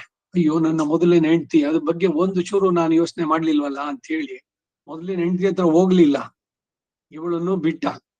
ನೇರವಾಗಿ ಹೋಗಿದ್ದು ಗಂಗಾ ದಾರಕ್ಕೆ, ಅಂದ್ರೆ ಹರಿದ್ವಾರಕ್ಕೆ ಹೋಗಿ ಕೂತ್ಕೊಂಡು ಅಲ್ಲಿ ಅಷ್ಟು ವರ್ಷ ಅವನು ಬಿಟ್ಟಿದ್ನಲ್ಲ ಯಜ್ಞೋಪವೀತ, ಅವಳು ಕುಡಿತಾ ಏನ್ ಮಾಡ್ತಾಳ, ವರ್ಣನೆ ನೋಡ್ಬೇಕು ನೀವು ಅಜೋಳೋಪಾಖ್ಯಾನದಲ್ಲಿ. ಜನವಾರ ತೆಗೆದಾಕು ಅಂತಾಳ ಅವಳು, ತೆಗೆದಾಕ್ಬಿಡ್ತಾನೆ. ಹೆಂಡ ಕುಡಿ ಅಂತಾನೆ, ಮಾಂಸ ತಿನ್ನು ಅಂತಾಳ. ಎಲ್ಲದನ್ನು ಮಾಡ್ತಾನೆ ಅವಳಿಗಾಗಿ, ಅವಳ ಜೊತೆ ಸಂಸಾರ ಮಾಡ್ಬೇಕು ಅಂತ. ಹಾಗೆ ಎಲ್ಲದಕ್ಕೂ ಅಲ್ಲಿ ಪ್ರಾಯಶ್ಚಿತ್ತಗಳನ್ನ ಮಾಡಿಕೊಂಡು ಆಮೇಲೆ ಅವನು ಮೋಕ್ಷಕ್ಕೆ ಹೋಗಿದ್ದ. ಅವರಿಬ್ಬರ ಸಂವಾದ ಇವನನ್ನ ಎಚ್ಚರಿಸಿದ್ದಲ್ಲಿ. ಇದು ಯಾಕಾಯ್ತು? ಅವನು ಮಾಡಿದ ಪೂರ್ವ ಜನ್ಮದ ಸುಕೃತ. ಹೀಗೆ ಒಂದ್ ವೇಳೆ ದಾರಿ ತಪ್ಪಿದ್ರು ಕೂಡ ಮತ್ ವಾಪಸ್ ಬರೋದಕ್ಕೆ ಅವಕಾಶ. ಇದು ಒಂದು ಬಹಳ ಸುಂದರವಾದಂತಹದ್ದು ರಾಮಾನುಜ ಭಾಷ್ಯದಲ್ಲಿ ಇರುವಂತ. ಯಾರು ಎಷ್ಟೇ ತಪ್ಪು ಮಾಡಿರ್ಲಿ ಅವರಿಗೆ ಅವಕಾಶ ಉಂಟು ಉದ್ಧಾರ ಆಗೋದಕ್ಕೆ, ಅವ್ರ ಮನ್ಸು ಮಾಡಿದ್ರೆ. ಇದು ಹೇಗ್ ಸರಿ ಅಂತಂದ್ರೆ, ನೀವು ದ್ವೈತದ್ದು ಓದ್ ನೋಡಿ. ಮಧ್ವ ಭಾಷ್ಯ ತಗೊಂಡ್ರೆ ಒಬ್ಬ ನಾರಕಿ ಆದವನು ನಿತ್ಯ ಸಂಸಾರಿ ಇರ್ತಾರೆ, ಅವನಿಗೆ ಚಾನ್ಸೇ ಇಲ್ಲ. ನಿತ್ಯ ಸಂಸಾರಿ ಅಂದ್ರೆ ಪರ್ಮನೆಂಟ್ಲಿ ಹಿ ವಿಲ್ ಬಿ ಸುತ್ತಾ ಇರ್ತಾನೆ ಹುಟ್ಟು ಸಾವಿನ ಚಕ್ರದಲ್ಲೇ, ಅವನು ಮೋಕ್ಷದ್ದೇ ಇಲ್ಲ. ಈಗ ನಿಮ್ ಮೋಕ್ಷಕ್ಕೆ ಚಾನ್ಸ್ ಇಲ್ರಿ ಅಂತಂದ್ರೆ ಹಾಗಾದ್ರೆ ಇದೆಲ್ಲ ಯಾಕೆ ಬೇಕು? ಒಳ್ಳೆ ಕೆಲಸ, ಸಂತೋಷವಾಗಿರೋಣ. ಯಾರನ್ನೋ ಮೋಸ ಮಾಡದೆ, ಯಾರು ತಲೆ ಓಡದ, ಏನು ನಾನ್ ಚೆನ್ನಾಗಿರ್ತೀನಿ ಅಷ್ಟೇ, ಹೇಗಿದ್ರು ನನಗೆ ಮೋಕ್ಷ ಅಂತೂ ಇಲ್ಲ. ನಿರಾಸ ಭಾವ ಇಲ್ಲ ಇಲ್ಲಿ ನಮ್ಮಲ್ಲಿ. ಯಾವುದೇ ಕ್ಷಣದಲ್ಲೂ ಕೂಡ ಪಶ್ಚಾತ್ತಾಪ ಪಟ್ಟು ಬಂದ್ರೆ ಈ ಬ್ರಹ್ಮಹತ್ಯಾ ದೋಷ ಮಾಡಿದವನಿಗೂ ಪರಿಹಾರ ಉಂಟು.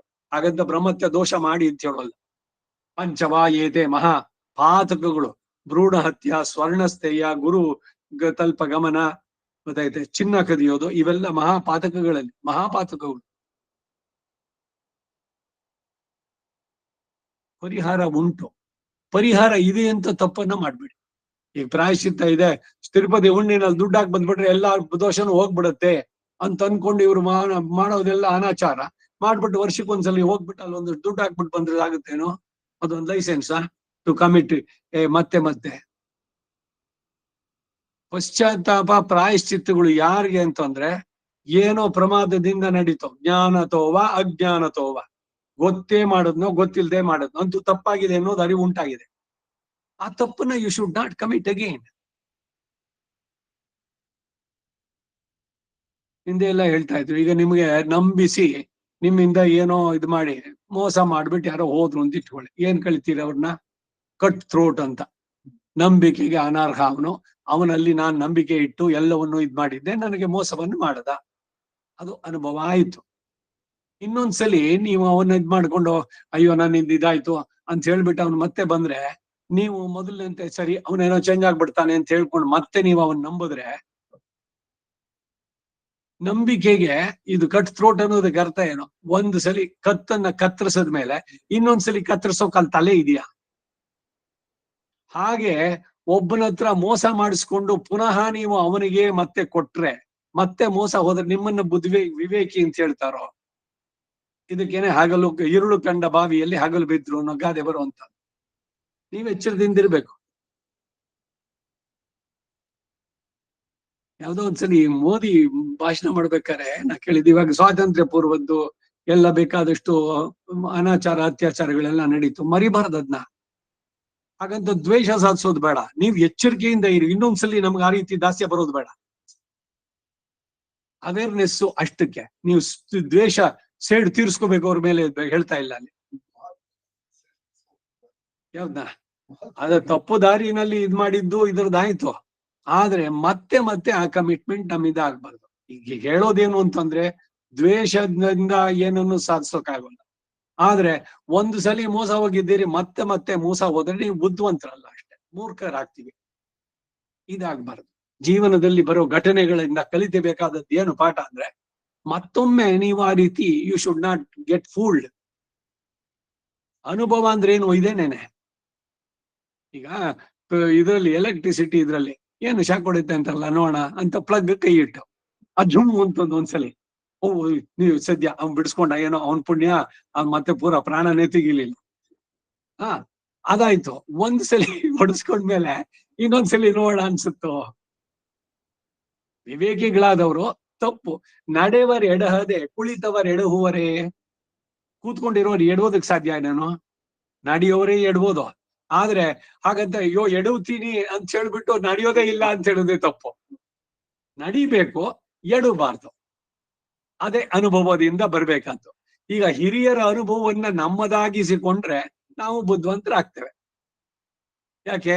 ನಮಗ ಆ ಎಕ್ಸ್ಪೀರಿಯನ್ಸ್ ಮತ್ತೆ ಆಗ್ಬೇಕಾಗಿಲ್ಲ. ಸ್ವಾನುಭವ ಒಂದನ್ನೇ ನಾನ್ ನಂಬ್ತೀನಿ ಅಂದ್ರೆ ವಿವೇಕಿ ಆದವನು ಈಗ ಪೂರ್ವೇ ಏತದೂಚೋ. ಈಗ ರಾಮಾನುಜರು, ವೇದಾಂತೇಶಿಗರು ಇವರೆಲ್ಲ ಎಷ್ಟೆಲ್ಲ ಮಾಡಿ ಎಲ್ಲ ಸ್ಪಷ್ಟವಾಗಿ ಎಲ್ಲ ಹೇಳಿ ಬರ್ತಿದ್ದಾರೆ. ಇನ್ನು ಮತ್ತೆ ನಾವು ಅದ್ರ ಬಗ್ಗೆ ಅಷ್ಟರ ಮಟ್ಟಿಗೆ ಪ್ರಬುದ್ಧತೆ ಇದೆಯೋ ನಮಗೆ? ಸೊ ಅದಕ್ಕಾಗೇನೆ ಅವರ ಅನುಭವವನ್ನ ನಮ್ಮದಾಗಿಸಿಕೊಂಡ್ರೆ ನಾವು ಬುದ್ಧಿವಂತರಾಗ್ತೀವಿ. ಈ ರೀತಿನಲ್ಲಿ ನಿದ್ರೆಯನ್ನ ಬಿಟ್ಟು ಯೋಗ ಮಾಡೋದಕ್ಕೆ ಎಚ್ಚೆತ್ತ ಹಾಗೂ ಭಾವಿಸಬಹುದು. ಹಿಂದಿನ ಜನ್ಮದಿಂದ ಮುಂದಕ್ಕೆ ಬಂದಾಗ ಅಂತಂದ್ರು. ಸುಪ್ತಃ ಪ್ರಬುದ್ಧವತಿ. ಈ ಜನ್ಮದಲ್ಲೂ ಮತ್ತೆ ವಿಘ್ನ ಬರ್ಬೋದಲ್ಲ, ಹಾಗಾದ್ರೆ ಸಿದ್ಧಿಯನ್ನು ಹೊಂದುತ್ತಾನೆ ಅಂತ ಹೇಗೆ ಹೇಳೋದು ಎಂಬ ಡೌಟ್. ಈ ಜನ್ಮದಲ್ಲಿ ಅಂತ ಅವಿಘ್ನಕ್ಕೆ ಅವಕಾಶವಿಲ್ಲದ ಹಾಗೆ ಒಳ್ಳೆ ಯೋಗಿಗಳ ಮನೆಯಲ್ಲಿ ಜನ್ಮವನ್ನು ಎತ್ತುತ್ತಾನೆ ಅಂತ ತಿಳಿಸಿ ಸಂಸಿದ್ಧಿಂ ಲಭತೆ ಅಂತ ಹೇಳಲ್ಪಟ್ಟಿದೆ. ಇಲ್ಲಿ ಸಂ ಎಂಬ ಉಪಸರ್ಗದ ಅರ್ಥವನ್ನೇ ವ್ಯಕ್ತಪಡಿಸ್ತಾರೆ. ಯಥಾ ನಾಂತರಾಯ ಹತೋ ಭವತಿ ತಥಾ ಯತತೆ. ಹೇಗೆ ವಿಘ್ನಗಳಿಂದ ಹೊಡೆಯಲ್ಪಡದಿರಬೇಕೋ ಹಾಗೆ ಪ್ರಯತ್ನಿಸ್ತಾನೆ. ಒಂದು ಸಲ ಏಟ್ತಿದ ಮೇಲೆ ಇನ್ನೊಂದ್ಸಲಿ ಅಲ್ಲಿ ಹೋದಾಗ ಎಚ್ಚರವಾಗಿರುತ್ತಾನೆ. ಇದು ಸಹಜವಾಗಿ ವಿವೇಕಿಯಾದವನ ಬುದ್ಧಿ. ಆ ರೀತಿನಲ್ಲಿ ವಿಘ್ನಗಳು ಬಾಧಿಸದ ಹಾಗೆ ಪ್ರಯತ್ನಿಸ್ತಾನೆ ಎಂದು ಉಪಪಾದಿಸ್ತಾರೆ. ತೇನ ಪೂರ್ವಾಭ್ಯಾಸೇನ. ಆ ಪೂರ್ವಾಭ್ಯಾಸದಿಂದ ಅಂದ್ರೆ ಪೂರ್ವೇಣ ಯೋಗ ವಿಷಯೇಣ ಅಭ್ಯಾಸೇನ, ಹಿಂದಿನ ಜನ್ಮದಲ್ಲಿ ಮಾಡಿದ ಯೋಗ ವಿಷಯವಾದ ಅಭ್ಯಾಸದಿಂದ ಸಹ ಆತನು ಅಂದರೆ ಯೋಗ ಭ್ರಷ್ಟೋ ಹಿ, ಯೋಗ ಭ್ರಷ್ಟನಾದರೂ ಅವಶೋಪಿ ತಾನು ಅಪೇಕ್ಷಿಸದೇ ಇದ್ರೂ ಕೂಡ ಈ ಜನ್ಮದಲ್ಲಿ ಅವನಿಗೆ ಪುನಃ ವಿಘ್ನ ಇರುವುದಿಲ್ಲ ಎಂದು ಹೇಳ್ತಾರೆ. ಯಥಾ ನಾಂತರಾಯ ಹತೋ ಭವತಿ. ಹೇಗೆ ವಿಘ್ನದಿಂದ ತೊಂದರೆ ಇಲ್ಲದವನಾಗಿರ್ಬೇಕೋ ತಥಾ ಯತತೆ, ಹಾಗೆ ಪುನಃ ಯೋಗ ಮಾಡಲು ಪ್ರಯತ್ನಿಸ್ತಾನೆ. ತೇನ ಪೂರ್ವಾಭ್ಯಾಸೇನ ಅಂದ್ರೆ ಪೂರ್ವೇಣ ಯೋಗ ವಿಷಯೇಣಾಭ್ಯಾಸೇನ, ಮೊದಲಿನ ಆತ್ಮಚಿಂತನ ರೂಪ ಯೋಗ ವಿಷಯದ ಅಭ್ಯಾಸದಿಂದ ಸಹ ಯೋಗ ಭ್ರಷ್ಟ, ಆ ಯೋಗ ಭ್ರಷ್ಟನು ಅವಶೋಪಿ ಅಸ್ವತಂತ್ರನಾಗಿಯೂ ಕೂಡ ಯೋಗೇ ಏವ, ಯೋಗದಲ್ಲೇ ಅಂದರೆ ಆತ್ಮಚಿಂತನೆಯಲ್ಲೇ ಕ್ರಿಯತೆ ಹಿ, ಎಳೆಯಲ್ಪಡುವನಷ್ಟೇ. ಇದು ಪ್ರಸಿದ್ಧವಾದದ್ದು. ಹಿ ಎಂಬುದರಿಂದ ತೋರುವ ಅರ್ಥ ಸೂಚಿಸ್ತಾರೆ. ಪ್ರಸಿದ್ಧಂ ಏತದ್ಯೋಗ ಮಹಾತ್ಮ್ಯಂ ಇತ್ಯರ್ಥ. ಈ ಯೋಗ ಮಹಾತ್ಮೆಯು ಪ್ರಸಿದ್ಧವಾದದಷ್ಟೇ ಎಂಬ ಅಭಿಪ್ರಾಯ. ಪ್ರಸಿದ್ಧವು ಹೇಗೆ ಅಂತಂದ್ರೆ ಆದಿ ಭರತ, ಈಗ ಜಡಭರತನ ವೃತ್ತ ಅಂತ ಹೇಳಿದ್ವಿ ನಾವು, ವಿದುರ, ಭೀಷ್ಮ, ಸೌಭರಿ ವೃತ್ತಾಂತಗಳಿಂದ ಪ್ರಸಿದ್ಧ ಎಂಬ ಭಾವ. ಕುರುನಂದನ ಶಬ್ದದಿಂದ ಅರ್ಜುನನು ಕುರುನಂದನನಾಗಿ ಕರ್ಮ ಭ್ರಷ್ಟನಲ್ಲದಿದ್ರು ಕೂಡ ಶುಚೀನಾಂ ಶ್ರೀಮತಾಂ ಗೇಹೆ ಜನ್ಮವನ್ನು ಎತ್ತಿರೋದ್ರಿಂದ ಈಶ್ವರನಾದ ತಾನು ಮಾಡುವ ಉಪದೇಶಕ್ಕೆ ಅನುಗುಣವಾಗಿ ಬುದ್ಧಿ ಸಂಯೋಗವನ್ನು ಹೊಂದುವುದರಿಂದ ಕರ್ಮ ಯೋಗವನ್ನು ಅವಲಂಬಿಸಿ ಯೋಗ ಸಿದ್ಧಿಯನ್ನು ಹೊಂದಲು ಸಾಧ್ಯ ಎಂಬ ಭಾವ ಇಲ್ಲಿ ಸೂಚಿತ. ಇದು 43ನೇ ಶ್ಲೋಕದ ಭಾಷ್ಯಕ್ಕೆ ಅರ್ಥ. 44 ಜಿಜ್ಞಾಸುರಪಿ ಯೋಗಸ್ಯ ಶಬ್ದ ಬ್ರಹ್ಮಾತಿ ವರ್ತತೆ. ಮೂಲಕ್ಕೆ ಅರ್ಥ. ಈ ಶ್ಲೋಕ ನೋಡಿ, ಇಲ್ಲಿ ಒಂದೊಂದು ಲೈನು ಅದು 43ಕ್ಕೆ ಸೇರಿಸಿದ್ರು, 44 ಅಂದ್ರು. ಈ ಅರ್ಧ ಶ್ಲೋಕಕ್ಕೆ, ಅರ್ಧ ಶ್ಲೋಕ ಇದು ಒಂದ್ ಸೆಂಟೆನ್ಸ್ ಒಂದೊಂದ್ಸಲಿ ಬರೋದು. ಈ ಅರ್ಧ ಶ್ಲೋಕಕ್ಕೆ 3 ಭಾಷ್ಯಕಾರರು 3 ವಿಧವಾಗಿ ಅರ್ಥ ಮಾಡಿದ್ದಾರೆ. ಶಂಕರ, ರಾಮಾನುಜ, ಮಧ್ವ ಭಾಷ್ಯಗಳು. ಶ್ಲೋಕಗಳು ಒಂದೊಂದ್ ಕಡೆ ಬರುತ್ತೆ. ಈಗ ರಾಮಾಯಣ ಪಟ್ಟಾಭಿಷೇಕ ಸರ್ಗದಲ್ಲಿ ಒಂದೊಂದ್ ಮೂರ್ ಲೈನ್ ಇರುತ್ತೆ. ಅರ್ಧ ಶ್ಲೋಕ ಅದು ಏನೋ ಇಲ್ಲ ಉಂಡೆ ಅದು 2 ಏರ್ಪಣಿಗ್ರ ಇವಾಗ ಬಿಡುಗಡೆ ಮಾಡಿ ಹೇಳ್ತಾರೆ. ಒಂದೊಂದು ಶ್ಲೋಕ ಅಂತ ಕನ್ಸಿಡರ್ ಮಾಡಿದ್ದಾರೆ. ಈಗ ನೋಡಿ ಇಲ್ಲಿ ಏನ್ ಬರುತ್ತೆ ಅನ್ನೋದು. ಅರ್ಧ ಶ್ಲೋಕಕ್ಕೆ 3 ಭಾಷ್ಯಕಾರರು 3 ವಿಧವಾಗಿ ಅರ್ಥ ಮಾಡಿದ್ದಾರೆ.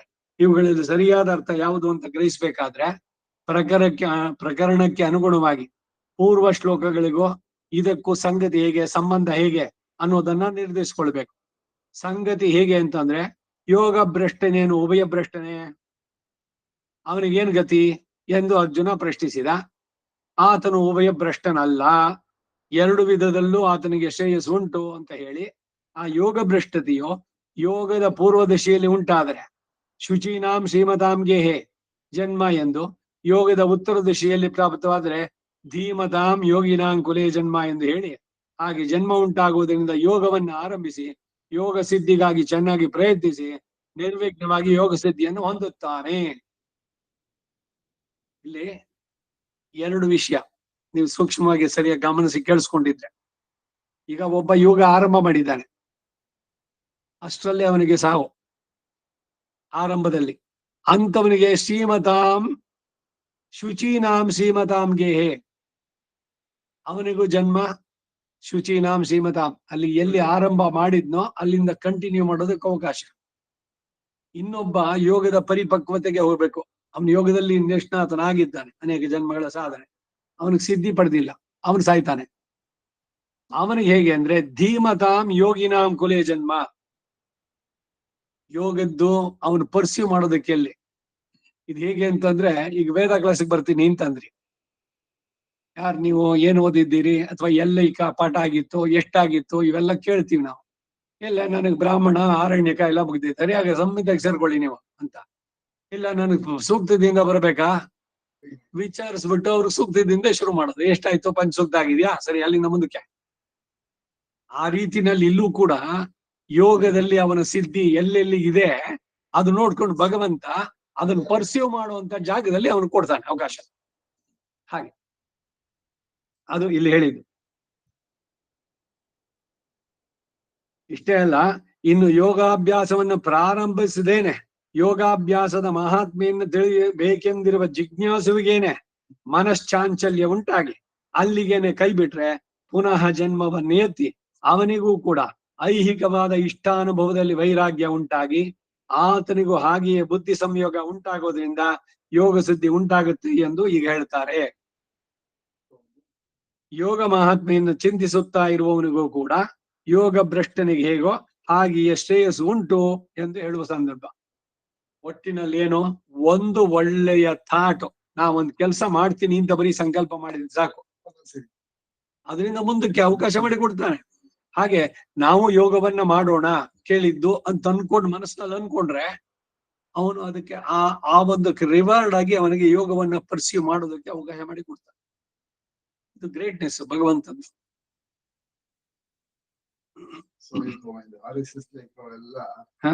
சச்சிந்தனை சத்புத்தி யோகா இதெல்லாம் படிக்க நினைச்சு இப்போ சந்தியா வந்து பண்ணிட்டு குடிச்சிட்டு முன் ஜென்மத்துல ಮತ್ತೆ ಕಂಟಿನ್ಯೂ. ಎಸ್ ಸಂದೇಹನ ಇಲ್ಲ. ಈಗ ಮಾಡಿದ ಒಳ್ಳೆ ಕೆಲಸ ಇದೆಯಲ್ಲ, ಈಗ ರಾಷ್ಟ್ರಭಕ್ತಿ, ಅದಕ್ಕಾಗಿ ಸ್ಪಷ್ಟವಾದಂತ ಬಾಳು, ಮತ್ತೆ ಮೋಸ ಗೀಸ ಇಲ್ಲ ಅನ್ನೊಬ್ಬರಿಗೆ, ಅವ್ರ ಶುದ್ಧವಾದಂತ ಚರಿತ್ರ, ಡಿಸಿಪ್ಲಿನ್ ಖಂಡಿತ ಉಳಿಯುತ್ತೆ. ಅದಕ್ಕೇನೆ ನಾ ಹಿಂದೆ ಯಾವಾಗಲೂ ಒಂದ್ಸಲ ಹೇಳ್ಬೇಕಾದ್ರೆ, ಯಾವುದೇ ಒಂದು ಒಳ್ಳೆಯ ಥಾಟ್, ಒಂದು ಒಳ್ಳೆ ಕೆಲಸ ಅದು ಫಲವನ್ನು ಕೊಡದೆ ವ್ಯರ್ಥವಾಗೋದಿಲ್ಲ. ಈಗ ನಾಮ ಸಂಕೀರ್ತನೆ ಮಾಡ್ತೀರಿ, ನಾಮ ಸಂಕೀರ್ತನೆಯಿಂದ ಏನು ಅಡ್ವಾಂಟೇಜು? ಅದು ಬಿಗಿನಿಂಗು, ಭಗವಂತನ ಪಡೆಯೋದಕ್ಕೆ ಫಸ್ಟ್ ಸ್ಟೆಪ್. ನಾಮಸ್ಮರಣಾತ್ ಅನ್ಯೋಪಾಯಂ ಇವೆಲ್ಲ ಕೊಂಡಾಡೋದು ನಾಮದ ಹಿರಿಮೆ ಎಲ್ಲ. ನಾಮ ಸಂಕೀರ್ತನೆ ಮಾಡೋದ್ರಿಂದ ಭಗವಂತನಲ್ಲಿ ಭಕ್ತಿ ಅನ್ನೋದು ಆರಂಭ, ಅಂಕುರ ಆಗಿ ಅವನ ಬಗ್ಗೆ ತಿಳಿಯೋಣ ಅನ್ಸುತ್ತೆ. ಇದು ಜ್ಞಾನ, ಪರಭಕ್ತಿ, ಪರಜ್ಞಾನ, ಪರಮ ಭಕ್ತಿ, ಒಂದೊಂದೇ ಹಂತ ಹಂತವಾಗಿ ಬರುವಂತಹದ್ದು. So any good deed will never go waste, ಇದು ಅವನು ಬಹಳವಾಗಿ ಹೇಳುವಂತ. ಸೊ ಇಲ್ಲಿ ಕೂಡ ಯೋಗ ಭ್ರಷ್ಟನಾದವನಿಗೆ ಕೂಡ ಅವಕಾಶ ಭಗವಂತ ಮಾಡಿಕೊಡ್ತಾನೆ, ಯೋಗವನ್ನು ಅವನು ಪರ್ಸ್ಯೂ ಮಾಡ್ಬೋದು. ಇದು ಯಾರಿಗೆ ಅಂದ್ರೆ ಯಾರು ಇದನ್ನ ತಗೊಂಡಿರೋಲ್ಲ, ಅರಣ್ಯಸ ತಗೊಂಡಿರೋಲ್ಲ, ಗೊತ್ತಿಲ್ಲದೆ ಹಾಗೆ ಹೊಟ್ಟೋಗ್ಬಿಟ್ರೆ ಈಗ ಅವರು ಒಳ್ಳೆ ಕಡೆ ಖಂಡಿತ ಆಗತ್ತೆ. ಅವ್ರು ಒಳ್ಳೆ ಕೆಲಸಗಳನ್ನು ಮಾಡಿದ್ರೆ ಖಂಡಿತ ಬರುತ್ತೆ. ಅದೇನೆ ಒಂದಕ್ಕೆ ಪೂರಕವಾಗತ್ತೆ ಅಂತ. ಶುರು ಆಗ್ಬೇಕಾದ್ ನಮ್ಮಿಂದ ಆಗ್ಬೇಕು. ಭಗವಂತನ ಬಗ್ಗೆ ಇದರ ಬಗ್ಗೆ ಅವನಿಗೆ ಆಸಕ್ತಿ ಮೂಡಿ ಬರಬೇಕು. ಆ ರೀತಿ ಅವನು ಯಾವುದೋ ಒಂದು ಸುಕೃತ ಮಾಡಿದ್ದನ್ನು ಇಟ್ಕೊಂಡು ಇದನ್ನೇನೆ ಜಾಯಮಾನ ಕಟಾಕ್ಷ ಅಂತ ಹೇಳುವಂಥದ್ದು. ಹುಟ್ಟುದಾನೆ ಭಗವಂತನ ಕೃಪೆ. ಯಾಕೆ ಅವನ ಮೇಲೆ ಉಂಟಾಗ್ಬೇಕು ಅಂದ್ರೆ ಅವನು ಮಾಡಿದ್ದು ಗುಡ್ ಡೀಡ್, ಒಳ್ಳೇದೇನ್ ಮಾಡದ್ನೋ ಅದರಿಂದ ಇವನಿಗೆ ಅದರಿಂದ ಒಂದಕ್ಕೊಂದಕ್ಕೆ ಸೇರ್ತಾ ಸೇರ್ತಾ ಕಡೆಗೆ ಭಗವಂತನಲ್ಲಿ ಶರಣಾಗ್ಬೇಕು. ಇದೇನೆ ಆ ಪರಮಾರ್ಥ ಸ್ತುತಿ. ಸತ್ಸಂಗಾತ್ ಭವನಿಸ್ಪೃಹೋ ಗುರುಮುಖ ಶ್ರೀಶಂ ಪ್ರಪದ್ಯಾತ್ಮ. ಮೊದಲು ಸತ್ಸಂಗ, ಅದರಿಂದ ಸತ್ಸಂಗದಲ್ಲಿ ಬಂದಾಗ ಸಮಾಶ್ರಯಣ ಮಾಡಿಸ್ಕೊಳ್ರಿ, ಆಚಾರ್ಯರನ್ನ ಆಶ್ರಯಿಸಿ ಅನ್ನೋ ಸಲಹೆ ಬರುತ್ತೆ. ಗುರುಮುಖಾತ್ ಶ್ರೀಶಂ ಪ್ರಪದ್ಯಾತ್ಮವಾನ್, ಭಗವಂತನಲ್ಲಿ ಪ್ರಪತ್ತಿಯನ್ನು ಮಾಡ್ತಾನೆ. ಪ್ರಾರಬ್ಧಂ ಪರಿಭುಜ್ಯ ಎಲ್ಲ ಒಂದೊಂದೇ ಇಟ್ ಲೀಡ್ಸ್ ಒಂದಕ್ಕೊಂದಕ್ಕೆ.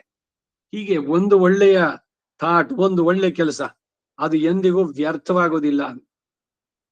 ಯೋಗ ಮಹಾತ್ಮೆಯನ್ನ ಚಿಂತಿಸ್ತಾ ಇರೋವನಿಗೂ ಕೂಡ ಯೋಗ ಭ್ರಷ್ಟನಿಗೆ ಹೇಗೋ ಹಾಗೆ ಶ್ರೇಯಸ್ಸುಂಟು ಅಂತ ಹೇಳುವ ಸಂದರ್ಭ. ಅರ್ಜುನನ್ ಕೇಳಿದ ಪ್ರಶ್ನೆ ಯೋಗವನ್ನ ಆರಂಭಿಸಿ ಬಿಟ್ಟವನ ವಿಷಯ. ಸರ್ವೇಶ್ವರನು ಯೋಗ ಭ್ರಷ್ಟನಿಗೆ 2 ವಿಧದಲ್ಲೂ ಸದ್ಗತಿಯೇ ಎಂದು ತಿಳಿಸಿ ಕರ್ಮಯೋಗವನ್ನ ಅವಲಂಬಿಸುವುದಕ್ಕಾಗಿ ಇನ್ನು ಯೋಗಾಭ್ಯಾಸ ಮಹಾತ್ಮೆಯನ್ನು ಚಿಂತಿಸುತ್ತಾ ಇರುವವನಿಗೂ ಕೂಡ ಅಂತ ಸದ್ಗತಿಯೇ ಅಂತ ಹೇಳಿ ಈ 3 ವಿಧ ಚಲಿತ ಮನಸ್ಕರಾದ ಅಧಿಕಾರಿಗಳಿಗೂ ಒಂದೇ ವಿಧವಾದ ಫಲ ಎಂದು ಉಪದೇಶಿಸುತ್ತಾರೆ ಅನ್ನೋದು ಇಲ್ಲಿ ಸಂಗತಿ ಎಂದು. ಯೋಗ ಅಂದ್ರೆ ಬರೀ ಯೋಗಕ್ಕೆ ಬರಲ್ಲ, ಜ್ಞಾನ ಯೋಗ ಅದೇ ಫಸ್ಟ್ ನೀನು ಜ್ಞಾನ ಯೋಗ ಬೇಡ ಕರ್ಮಯೋಗಿ ಆಗೋದು. ಕರ್ಮಯೋಗ ಮಾಡ್ಬೇಕಾದ್ರೆ ಯೋಗ ಅಂದ್ರೆ ಏನು ಎಲ್ಲ ಹಿಂದೆ ಎಲ್ಲ ಬಂತಲ್ಲ. ಫಲದಲ್ಲಿ ಆಸಕ್ತಿ ಬಿಟ್ಟು ಮಾಡ್ತಾ ಬರೋದು ಎಲ್ಲ ಭಗವದರ್ಪಿತವಾಗಿ. ನಾಹಂಕರ್ತ ಅನೇದಂಪಮ ಕರ್ಮ ಫಲಮಪಿ ನಮಮ. ಹಾಗೆ ಮಾಡ್ತಾ ಮಾಡ್ತಾ ಬಂದ್ರೆ ಸ್ಟೆಪ್ ಬೈ ಸ್ಟೆಪ್ ಅವ್ರು ಬರ್ತಾನೆ. ಬರೀ ಒಂದ್ ಒಳ್ಳೆ ಕೆಲಸ ಮಾಡೋಣ ಅಂತ ಸಂಕಲ್ಪ ಮಾಡೋದವನಿಗೂ ಕೂಡ ಉಂಟು ಅಂತ. ಅದರಿಂದ ಮುಂದಕ್ಕೆಲ್ಲ ಬರುತ್ತೆ ಒಂದೊಂದಾಗಿ. ಮೊದಲು ಶರೀರ, ಅದರದಕ್ಕಾಗಿ ಬೇಕಾಗುವಂತಹದ್ದು ಆಸನಗಳು ಎಲ್ಲ ಒಂದೊಂದೇ ಹಂತವಾಗಿ ಬರುವಂತಹದ್ದು. ಜಿಜ್ಞಾಸುರಪಿ ಯೋಗಸ್ಯ ಶಬ್ದ ಬ್ರಹ್ಮಾತಿ ವರ್ತತೆ. ಯೋಗಸ್ಯ ಯೋಗಾಭ್ಯಾಸದ ಜಿಜ್ಞಾಸು ಅಪಿ, ಮಹಾತ್ಮೆಯನ್ನು ತಿಳಿಯಬೇಕೆಂಬ ಅಪೇಕ್ಷೆ ಉಳ್ಳವನು ಕೂಡ ಯೋಗಾಭ್ಯಾಸದ ಆರಂಭವು ಇನ್ನೂ ಇಲ್ಲದೆ ಆರಂಭಿಸಬೇಕೆಂದು ಇರುವವನು ಕೂಡ ಇಲ್ಲಿ ಅಪಿ ಶಬ್ದದಿಂದ. ಇಲ್ಲಿ ಸಾಮಾನ್ಯವಾಗಿ ಯೋಗ ಅಂದಿದ ತಕ್ಷಣ ನಮ್ಮ ಪತಂಜಲಿ ಯೋಗ ಅದು ಇದು ಈ ಕೈ ಕಾಲು ಎಕ್ಸರ್ಸೈಸ್ ಮಾಡ್ತೀವಿ ಅದಷ್ಟೇ ಅಲ್ಲ. ಕರ್ಮ ಯೋಗಿ ಅಂತಂದ್ರೆ ಫಲದಲ್ಲಿ ಆಸಕ್ತಿ ಬಿಟ್ಟು ಕೆಲಸವನ್ನು ನಡೆಸ್ಬೇಕು. ಏನೇ ಕೆಲಸ ಮಾಡೋದು ಕೂಡ ನಾನಲ್ಲ ಮಾಡ್ತಿರೋನು, ಫಲ ನಂದಲ್ಲ, ರಿಸಲ್ಟ್ಸ್ ನಂದಲ್ಲ, ಈ ಕರ್ಮ ನಂದಲ್ಲ, ಈ ಭಾವದಿಂದ ಇಟ್ಕೊಂಡು ಮಾಡೋದು. ಈ 3 ಸಾತ್ವಿಕ ತ್ಯಾಗದೊಂದಿಗೆ ನಡೆಸ್ತಾನ ಅವನು ಯೋಗಾಭ್ಯಾಸ ಅಂದ್ರೆ. ಇಲ್ಲಿ ಕರ್ಮ ಯೋಗಿ ಅಂತ ಹೇಳ್ಬೇಕಾದ್ರೆ ಈ ರೀತಿನಲ್ಲಿ ನಡೆಸ್ತಾ ಇರಬೇಕು ಅವನು. ಅಪಿ ಶಬ್ದದಿಂದ ಯೋಗ ಭ್ರಷ್ಟನ ಮಾತು ಹಾಗಿರ್ಲಿ, ಯೋಗಾಭ್ಯಾಸ ಮಾಡಬೇಕು ಎಂದು ಇರುವವನಿಗಾಗಿ ಚಾಂಚಲ್ಯದಿಂದ ಭ್ರಷ್ಟನಾದ್ರೂ ಕೂಡ ಮೇಲೆ ಯೋಗ ಭ್ರಷ್ಟನಿಗೆ ಯಾವ ಸುಖತಗಳು ಉಂಟಾಗುತ್ತೆ ಎಂದು ಹೇಳಿದೆಯೋ ಆ ಸುಖತಗಳೇ ಈ ಅಧಿಕಾರಿಗೂ ಸಹ ಉಂಟಾಗುತ್ತೆ ಅಂತ ಉಪದೇಶಿಸ್ತಾರೆ. ಕರ್ಮಯೋಗಾಭ್ಯಾಸದ ಮಹಾತ್ಮೆಯು ಅಷ್ಟು ಉತ್ಕೃಷ್ಟವಾದದ್ದು ಎಂದು ಪ್ರಶಂಸಿ ಹೇಳುವಂತಹ ಪ್ರಕರಣ ಇದು. ಶಬ್ದ ಬ್ರಹ್ಮ, ಶಬ್ದ ಎಂದರೆ ವ್ಯವಹಾರವನ್ನು ಉಂಟು ಮಾಡುವಂತಹ ಬ್ರಹ್ಮ, ಪ್ರಕೃತಿಯನ್ನ ಅಂದರೆ ಅದರ ಸಂಬಂಧವನ್ನ ಅತಿವರ್ತತೆ ಅಂದ್ರೆ ಮೀರ್ತಾನೆ ಅಂದ್ರೆ ದಾಟ್ತಾನೆ. ಪ್ರಕೃತಿ ವಿಯುಕ್ತ ಜೀವಾತ್ಮ ಸ್ವರೂಪ ಯಾಥಾತ್ಮ್ಯವನ್ನ ಹೊಂದುತ್ತಾನೆ. ಪ್ರಕೃತಿಯಿಂದ ನಾನೇ ಪ್ರಕೃತಿ ಅಂತ ಅನ್ಕೊಳ್ಳಲ್ಲ, ಅದರಿಂದ ಬಿಟ್ಟವನು ಅಂದ್ರೆ ಈ ಶರೀರ ಬೇರೆ ತಾನು ಬೇರೆ ಅನ್ನೋ ಅರಿವು ಉಂಟಿರೋನು. ಈ ಶರೀರ ಪ್ರಕೃತಿಗೆ ಸಂಬಂಧಿಸಿದ್ದು, ಪಂಚಭೌತಿಕವಾದದ್ದು. ಅದನ್ನು ಬಿಟ್ಟು ಆತ್ಮದ ಸ್ವರೂಪಕ್ಕೆ ಬರುವಂತಹದ್ದು.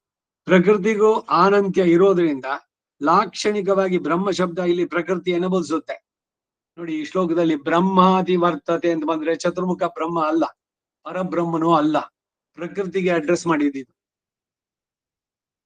ಇದೇನೆ ಸೊಗಸು ಗೀತಾ ಭಾಷ್ಯದಲ್ಲಿ. ಏನು ಅಂದ್ರೆ ಸುಮ್ಮನೆ ಒಂದ್ ಪದ ಇದೆ, ಈಗ ಬಂದಿದ ತಕ್ಷಣ ಅದದು ಅಂತ ಹೇಳಲಿಕ್ಕೆ ಆಗೋಲ್ಲ. ಯಾವ ಸಂದರ್ಭ ಯಾತಕ್ಕಾಗಿ ಹೇಳ್ತಾ ಇದ್ದಾರೆ ಇವುಗಳನ್ನು ನೋಡಿ ಹೇಳ್ಬೇಕು. ಬ್ರಹ್ಮ ಅತಿವರ್ತತೆ ಅಂದ್ರೆ ಪ್ರಕೃತಿಗೂ ಅನಂತ್ಯ ಇರೋದ್ರಿಂದ ಲಕ್ಷಣಕವಾಗಿ ಬ್ರಹ್ಮ ಶಬ್ದ ಇಲ್ಲಿ ಪ್ರಕೃತಿಯನ್ನ ಬೋಧಿಸುತ್ತೆ. ಈ ಪ್ರಕೃತಿಯ ಸಂಬಂಧದಿಂದಲೇ ಜ್ಞಾನೈಕಾಕಾರತೆಯಿಂದ ಸಮರಾಗಿ ಅನುರೂಪರಾಗಿರೋ ಆತ್ಮರುಗಳಿಗೆ ವ್ಯವಹಾರ. ಎಲ್ಲರಲ್ಲಿರುವ ಆತ್ಮ ತನ್ನ ಆತ್ಮದಂತೆ ಶುದ್ಧ, ಸ್ವಯಂ ಪ್ರಕಾಶ, ಅಣುಸ್ವರೂಪ. ಇದು ಪುರುಷ ಶರೀರ, ಅದು ಸ್ತ್ರೀ ಶರೀರ ಯಾವುದನ್ನು ನೋಡಲ್ಲ, ಅವನ ಆತ್ಮವನ್ನೇ ಗಮನಿಸುವಂತ. ಆ ಭಾವ ಬರ್ಬೇಕಾದ್ದು, ಅದು ವ್ಯವಹಾರ. ಈ ಪ್ರಕೃತಿ ಸಂಬಂಧದಿಂದಲೇ ಈ ಆತ್ಮನಿಗೆ ನಾಮರೂಪಗಳು ಉಂಟಾಗತ್ವೆ.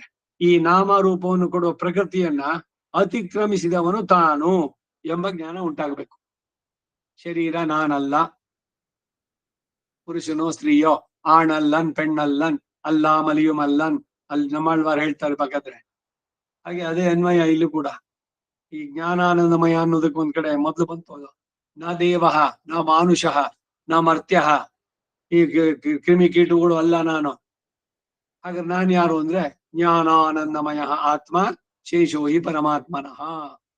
ಇದು ಆತ್ಮನ ಸ್ವರೂಪಕ್ಕೆ ಹೇಳ್ಬೇಕಾದ್ರೆ ಅವನು ದೇವನೂ ಅಲ್ಲ, ಮನುಷ್ಯನೂ ಅಲ್ಲ, ಆತ್ಮ.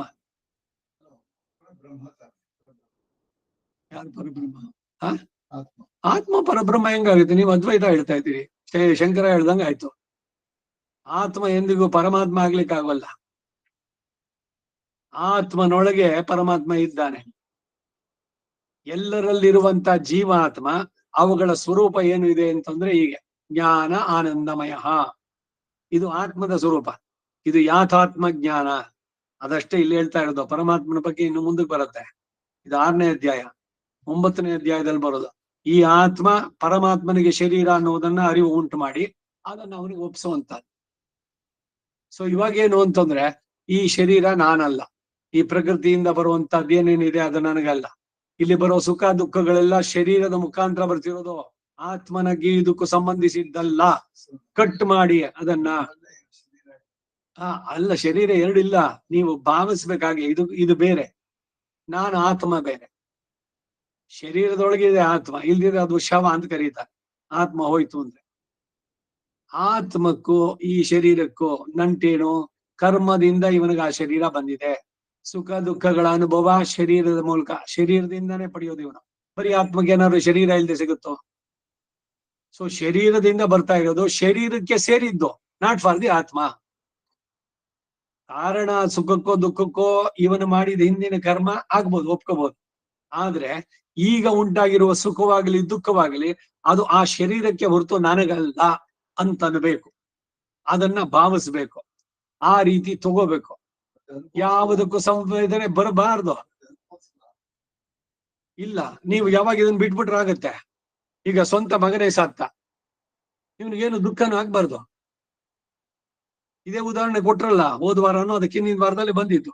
ಈಗ ಪಕ್ಕದ ಮನೆಯವ್ರದ್ದು ಅಥವಾ ನೀವು ಪರಿಚಯದವ್ರ ಮನೆಯವ್ರು ಯಾರೋ ಮಗ ಹೋದ, ಏನ್ ಅನ್ಸುತ್ತೆ ನಿಮ್ಗೆ? ಏನೋ ಪಾಪ ಅವ್ರಿಗೆ ಹಂಗ ಆಗ್ಬಾರ್ದಾಗಿತ್ತು ಅಂತ ಒಂದು ಅನುಕಂಪೆ ಇದೆ. ಇನ್ನೇನಾರು ಇದೆಯೇನೋ? ಅದೇ ರೀತಿ ನಿಮ್ಮ ಮಗ ಹೋದಾಗ್ಲೂ ಇರಬೇಕು ಅಂತಾನೆ. ಅಷ್ಟರ ಮಟ್ಟಿಗೆ ನಿಮ್ಮ ಮನಸ್ಸನ್ನ ನೀವು ಮೇಲಕ್ಕೆ ತೆಗಿಬೇಕು. ಸುಖ ದುಃಖ, ಲಾಭ ಜಯ, ಮಾನ ಅಪಮಾನ, ಈ ಸಂವೇದನೆಗಳೇ ಹೊರಗಡೆಗೆ. All to the body, not for me.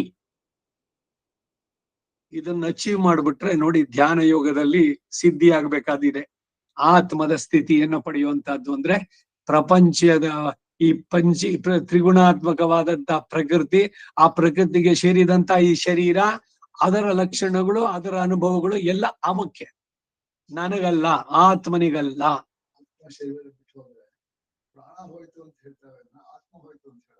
ಅಲ್ಲ, ಪ್ರಾಣದ ಜೊತೆನಲ್ಲೇ ಎಲ್ಲ ಬರೋದಲ್ಲಿ. ಪ್ರಾಣದ ರೂಪಿನಲ್ಲಿರೋನ್ ಭಗವಂತನೇನೆ. ಪ್ರಾಣ ಹೋಯ್ತು, ಉಸಿರು ಇದ್ರದ್ದು ನಿಲ್ತು ಅಂತಂದ್ರೆ ಅವೆಲ್ಲ ಅಲ್ಲಿ ಬರುವಂತದ್ದು. ಆತ್ಮ ಬೇರೆ, ಶರೀರ ಬೇರೆ. ಅದು ತಿಳಿಯೋದಾಗುತ್ತಲ್ಲ. ಇವಾಗ ಶವ ಅದು ಎದ್ದು ಓಡಾಡು ಮಾಡು ಅಂತಾನೆ ಮಾಡುತ್ತೇನೋ? ಒಳಗಡೆ ಇದ್ದವನಿಗಾಗಿ ಎಲ್ಲ ಇದ್ದಿತ್ತು. ಹಾಗಾಗಿ ಆತ್ಮ ಬೇರೆ, ಶರೀರ ಬೇರೆ. ಈ ದೇಹಾತ್ಮ ಭ್ರಮೆ ಹೋಗಬೇಕು. ಮತ್ತೆ ಇದರಿಂದ ಬರುವಂತಹದ್ದು ಏನೇನು ಸಂವೇದನೆಗಳು, ಸುಖವೋ ದುಃಖವೋ ಎರಡುವೆ. ಬರೀ ದುಃಖ ಮಾತ್ರ ಅಷ್ಟೇ ಅಲ್ಲ, ಸುಖವನ್ನು ಕೂಡ, ಎಲ್ಲವನ್ನು ಕೂಡ ನನಗಲ್ಲ ಅಂತನ್ನೋ ತರದಲ್ಲಿ ಇರಬೇಕು. ನಿರ್ವಿಕಾರ ಮನಸ್ಸಿನಲ್ಲಿ ಆ ಸ್ಥಿತಿಯನ್ನ ಪಡೆಯಬೇಕು. ಸಾಧ್ಯ? ಖಂಡಿತ ಸಾಧ್ಯ, ಪ್ರಯತ್ನ ಪಟ್ರೆ. ಆ ಶರೀರಕ್ಕೆ ಅನುಭವ ಪಡಿತಾರೋ ಶರೀರದಿಂದ ತಾನೆ. ಇವಾಗ ಸುಖನೋ ದುಃಖನೋ ನಿಮ್ಗೆ ಶರೀರದಿಂದ ತಾನೆ ಗೊತ್ತಾಗೋದು. ತುಂಬಾ ಸೆಕೆ ಆಗ್ತಿದೆ, ಯಾವ್ದ್ರಿಂದ ಗೊತ್ತಾಯ್ತು? ಇಲ್ಲ ನಿಮಗೆ ತುಂಬಾ ಕಂಫರ್ಟಬಲ್ ಆಗಿದೆ, ನಿಮ್ಗೆ ತುಂಬಾ ಸಂತೋಷವಾಗಿದೆ, ಎಲ್ಲ ಶರೀರದಿಂದ. ಇಟ್ ಈಸ್ ಫಾರ್ ಶರೀರ, ನಾಟ್ ಫಾರ್ ದಿ ಆತ್ಮ. ಅದೇನೇ ಪಡಿಬೇಕಾದ್ರು. ಶುಕ ಮುನಿ ದಾಳ್ವರ್ ಇವುಲಹೆ ಅಂತಂದ್ರೆ ಶುಕ ಮುನಿ ತರ ಇರಬೇಕು. ಆತ್ಮದ ಸ್ವಸ್ವರೂಪದಲ್ಲಿ ಅವನು ನಿಜವಾಗ್ಲೂ ಸ್ವಸ್ಥ, ಇನ್ನು ಮಿಕ್ಕವರೆಲ್ಲ ಅಸ್ವಸ್ಥರು. ಸ್ವಸ್ಥ ಅಂದ್ರೆ ಆತ್ಮದ ಸಹಜ ರೂಪದಲ್ಲಿ ಸದಾ ಇರುವಂತಹದ್ದು. ಏನೋ ಒಂದು ಕ್ಷಣ ಕೇಳಿದ್ವಿ, ಹೌದು ಇದು ಬೇರೆ ಅಂತ, ಆಮೇಲೆ ಮತ್ತೆ ಶರೀರವೇ ನಾನು. ಇದು ಯಾಕೆ ಅಂದ್ರೆ ಈ ಅಂಟು ಹೇಗೆ ಯಾವಾಗ ಶುರುವಾಗಿದ್ದು ನಿಮಗೆ? ಅನಾದಿ ಕಾಲದಿಂದ ಬಂದಿತ್ತು. ಸುಲಭವಾಗಿ ಹೋಗಲ್ಲ, ಪ್ರಯತ್ನಪೂರ್ವಕವಾಗಿ ಮಾಡ್ಬೇಕು. ಮುಸುರೆ ತೊಳೆಯಬೇಕು, ಮನಸ್ಸಿನ ಮುಸುರೆ ತೊಳಿಬೇಕು, ಪ್ರತಿ ದಿನ ನಡೆಸ್ತಾ ಇರಬೇಕು. ಹಾಗೆ ಅನುಸಂಧಾನ ಮಾಡ್ತಾ ಇದ್ರೆ ಮಾತ್ರ ಇದರಿಂದ ಬಿಡುಗಡೆ ಆಗುವುದಕ್ಕೆ ಸಾಧ್ಯವಾಗುತ್ತೆ. ಅರ್ಜುನನ ಕೇಳಿದ ಪ್ರಶ್ನೆ ಯೋಗವನ್ನ ಆರಂಭಿಸಿ ಬಿಟ್ಟವನ ವಿಷಯ ಇದಾಯ್ತಲ್ಲ. ಈ 3 ವಿಧವಾದ ಚಲಿತ ಮನಸ್ಸಿಗೂ ಬಂದಾಯ್ತು. ಈಗ ಜಿಜ್ಞಾಸುರಪಿ ಯೋಗಸ್ಯ ಶಬ್ದ ಬ್ರಹ್ಮಾತಿ ವರ್ತದೆ 44ನೇದು. ಯೋಗಾಭ್ಯಾಸದ ಜಿಜ್ಞಾಸುರಪಿ, ಮಹಾತ್ಮೆಯನ್ನು ತಿಳಿಬೇಕು ಎಂಬ ಅಪೇಕ್ಷೆ ಉಳ್ಳವನು ಕೂಡ ಯೋಗಾಭ್ಯಾಸದ ಆರಂಭ ಇನ್ನು ಇಲ್ಲದೆ ಆರಂಭಿಸಬೇಕು ಎಂದಿರುವನು ಕೂಡ ಇಲ್ಲಿ ಅಪಿ ಶಬ್ದದಿಂದ ಯೋಗ ಭ್ರಷ್ಟನ ಮಾತಿರ್ಲಿ, ಯೋಗಾಭ್ಯಾಸ ಮಾಡಬೇಕು ಅಂತ ಇರುವವನಿಗೆ ಮನಶ್ಚಾಂಚಲ್ಯದಿಂದ ಭ್ರಷ್ಟನಾದ್ರೂ ಕೂಡ ಮೇಲೆ ಯೋಗ ಭ್ರಷ್ಟನಿಗೆ ಯಾವ ಸುಖತೆಗಳು ಉಂಟಾಗತ್ತೋ ಅಂತ ಹೇಳಿದೆಯೋ ಆ ಸುಖತೆಗಳೇ ಈ ಅಧಿಕಾರಿಗೂ ಸಹ ಉಂಟಾಗತ್ತೆ ಅಂತ ಹೇಳ್ತಾರೆ. ಕರ್ಮಯೋಗಾಭ್ಯಾಸದ ಮಹಾತ್ಮೆಯು ಅಷ್ಟು ಉತ್ಕೃಷ್ಟವಾದದ್ದು ಅಂತ ಪ್ರಶಂಸಿ ಹೇಳುವಂತ ಪ್ರಕರಣ ಇದು. ಕರ್ಮಯೋಗ ಅನ್ನೋದು ಎಷ್ಟು ಮುಖ್ಯ, ಎಷ್ಟು ಒಳ್ಳೇದು ಅಂತ ಹೇಳ್ತಾ ಇದ್ದೆ. ಏನ್ ಮಾಡ್ಬೇಕು ಅಂದ್ರೆ ಈ ಅನುಸಂಧಾನ, ಅದಕ್ಕೆ ಸಾತ್ವಿಕ ತ್ಯಾಗ ಪ್ರತಿಯೊಂದರಲ್ಲೂ ಹೇಳಿ. ನಾಹಂಕರ್ತ ನೇದಂ ಮಮ ಕರ್ಮ ಫಲಮಪಿ ನ ಮಮ, ಎಲ್ಲವೂ ಭಗವಂತನಿಗಾಗಿಯೇ, ಏನೇ ಮಾಡಿದ್ರು ನನಗಲ್ಲ. ಊಟ ಮಾಡಿ ನನಗಲ್ಲ ಅಂತ ಹೇಳಿ, ಊಟ ಆದ್ಮೇಲೆ ಸರ್ವಂ ಶ್ರೀ ವಾಸುದೇವಾರ್ಪಣಮಸ್ತು ಅನ್ನದಾತ ಸುಖೀ ಭವ. ಈಗ ನಾನು ಏನೇನ್ ತಿಂದನೋ ಒಂದೊಂದು ಅಗಳು ಕೂಡ ನಿನ್ನ ಕೈಂಕರ್ಯಕ್ಕೆ ಅದನ್ನ ನೀನು ಉಪಯೋಗಿಸ್ಕೋ. ಆ ಶರೀರಕ್ಕೆ ಕೊಡುವಂತ ಶಕ್ತಿ ಇದೆಲ್ಲ ನಿನ್ನ ಕೈಂಕರ್ಯಕ್ಕೆ ಬರಲಿ. ಇದು ನಿರಂತರವಾಗಿರ್ಬೇಕು. ಈ ಸಾತ್ವಿಕ ತ್ಯಾಗ ಪ್ರತಿ ಒಂದು ಕೆಲಸದಲ್ಲೂ ಬೇಕು. ಈ ಮುಖ್ಯ ಉದ್ದೇಶ ಏನು ಅಂದ್ರೆ ಆತ್ಮ ಬೇರೆ, ಶರೀರದಿಂದ ನಡೆಸ್ತಾ ಇರುವಂತ ಕ್ರಿಯೆಗಳು. ಶರೀರ ಮಾಧ್ಯಮ ಕಲು ಧರ್ಮ ಸಾಧನ, ಈ ಶರೀರ ಧರ್ಮಕ್ಕೆ ಸಾಧನವಾಗಿ ಉಪಯೋಗಿಸ್ಬೇಕು. ಪರೋಪಕಾರಾರ್ಥಮಿದಂ ಶರೀರಂ ಅಂದ್ರೆ ಎಲ್ಲ ಚರಾಚರಾಣಿ ಸರ್ವಾಣಿ ಸರ್ವಂ ಭಗವದ್ವಪು, ಪ್ರತಿಯೊಂದು ಭಗವಂತನಿಗೆ ಶರೀರ. ಏನೇ ಯಾರಿಗೆ ಕೆಲಸ ಏನೇ ಮಾಡಿ ಭಗವಂತನಿಗದು. ಇದನ್ನ ನೆನಪಿನಲ್ಲಿ ಇಟ್ಕೊಂಡ್ರೆ ಇದನ್ನೇನೆ, ಈಗ ಯಾರೋ ನಿಮಗೆ ನೋವನ್ನ ಏನೋ ಉಂಟು ಮಾಡಿದ್ದಾರೆ, ಅವ್ರ ಮೇಲೆ ಏನೋ ಪ್ರತೀಕಾರ ತಗೋಬೇಕು, ನಿಮ್ಗೆ ಅನ್ಸುತ್ತೋ?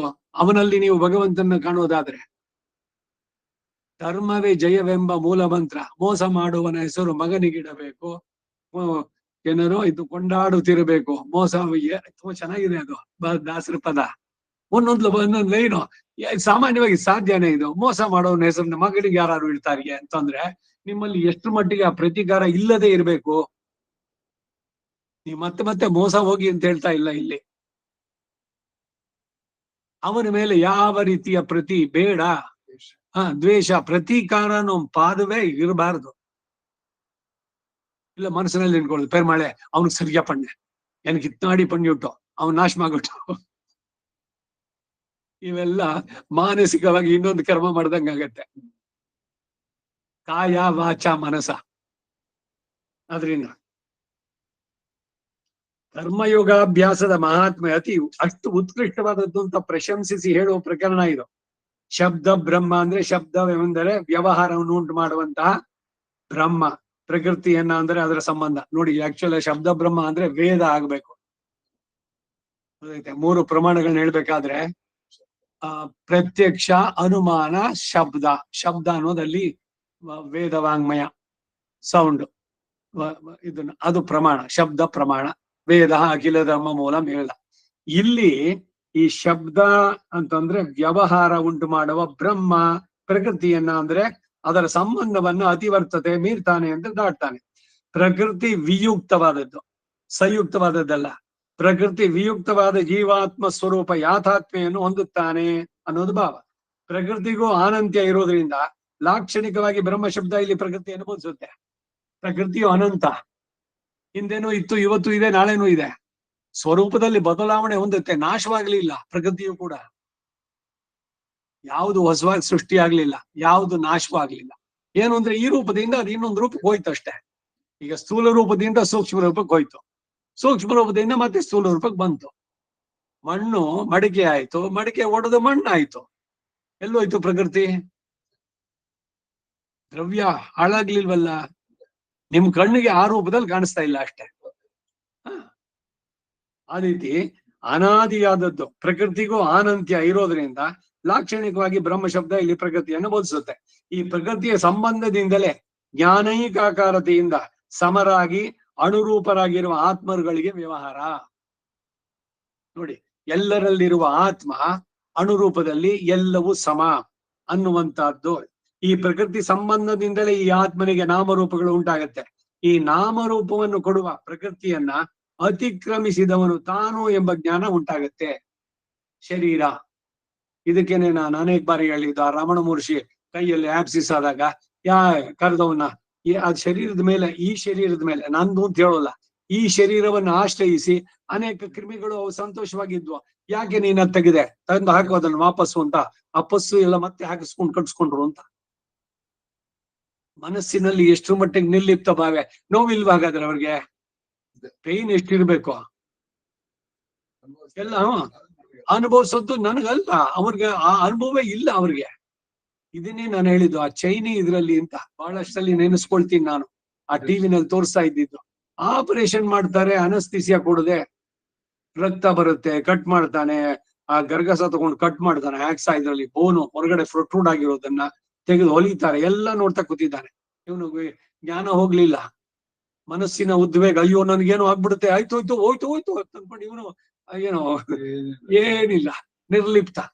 ಶರೀರಕ್ಕೆ ಆಗ್ತಾ ಇದೆ, ಅಂಡ್ ಈಸ್ ವಿಟ್ನೆಸಿಂಗ್ ಪ್ರತಿಯೊಂದನ್ನು ಕೂಡ. ಈ ಹೊರಗಿನವರ ಇದೆಲ್ಲ ಹೇಗೆ ಅಂದ್ರೆ, ಈ ಸ್ತ್ರೀಯರಿಗೆ ಪ್ರಸವ ಆಗೋ ಸಮಯದಲ್ಲಿ ಪತಿಯು ಅಲ್ಲಿ ಜೊತೆನಲ್ಲಿರ್ಬೇಕು, at the time of delivery. ಅವ್ರ ಜೊತೆನಲ್ಲಿ ನೋಡ್ಬೇಕು ಅವ್ರು ಎಷ್ಟೊಂದು ಅನುಭವಿಸ್ತಾ ಇದ್ದಾರೆ ಅಂತ. ಸೊ ಅದರಿಂದ ಏನು ಎಚ್ಚೆತ್ಕೊಳ್ಬೇಕು ಪ್ರತಿಯೊಬ್ರು ಅನ್ನೋದು. ಇದು ದಂಡಂ ದಶಗುಣಂ ಭವೇತ ಅಂತಲ್ಲ, ಆ ತರದಲ್ಲಿ ಇವೆಲ್ಲ ನಮ್ಮಲ್ಲಿ ಹೇಳಿಲ್ಲ. ಸ್ತ್ರೀಯರಿಗೆ ಪ್ರಸವ ಆಗ್ತಾ ಇರ್ಬೇಕಾದ್ರೆ ಪುರುಷ ಹೋಗಿ ನೋಡ್ಬೇಕು ಅಂತಿಲ್ಲ.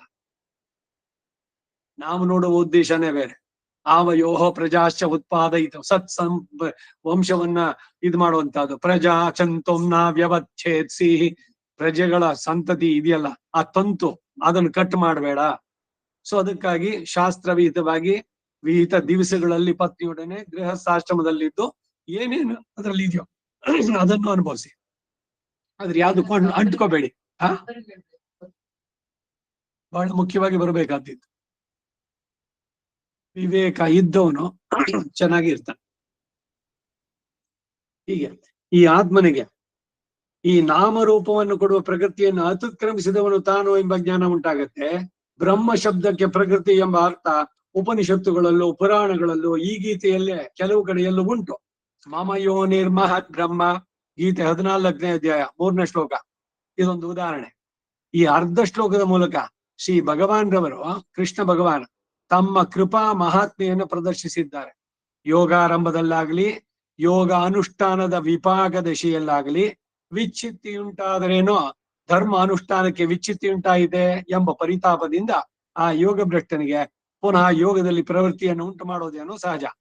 ಜಿಜ್ಞಾಸವಾಗಿ ಆತ್ಮಚಿಂತನ ವಿಷಯದ ಚರ್ಚೆಯಲ್ಲಿರುವವನು ವಿಷಯದಲ್ಲೂ ಕೂಡ ಅಂತಹ ಸಮವಾದ ಅನುಗ್ರಹ ಈಗ ಶ್ರೀಕೃಷ್ಣ ಭಗವಾನ್ ರವರು ಕೃಪಾ ಪ್ರಭಾವ ಎಂದು ಗ್ರಹಿಸತಕ್ಕದ್ದು.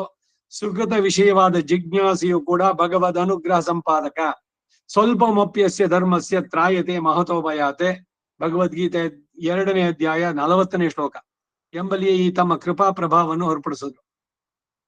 ನಾನು ಹಿಂದೆನೂ ಒಂದ್ಸಲ ಹೇಳಿದ್ದೆ ನಿಮ್ಗೆ, ನಾನು ಈ ಟೂರು ಇದಕ್ಕೆಲ್ಲ ಹೋಗ್ಬೇಕಾದ್ರೆ ಪ್ರಮೋಷನ್ ನನಗೆ as medical representative middle management, ಇದಕ್ಕೆ 8 ಜನ ರೆಪ್ರೆಸೆಂಟೇಟಿವ್ ನಾನು ನೋಡ್ಕೊಳ್ಬೇಕು. 20 ದಿವಸ ಟೂರು ನನಗೆ.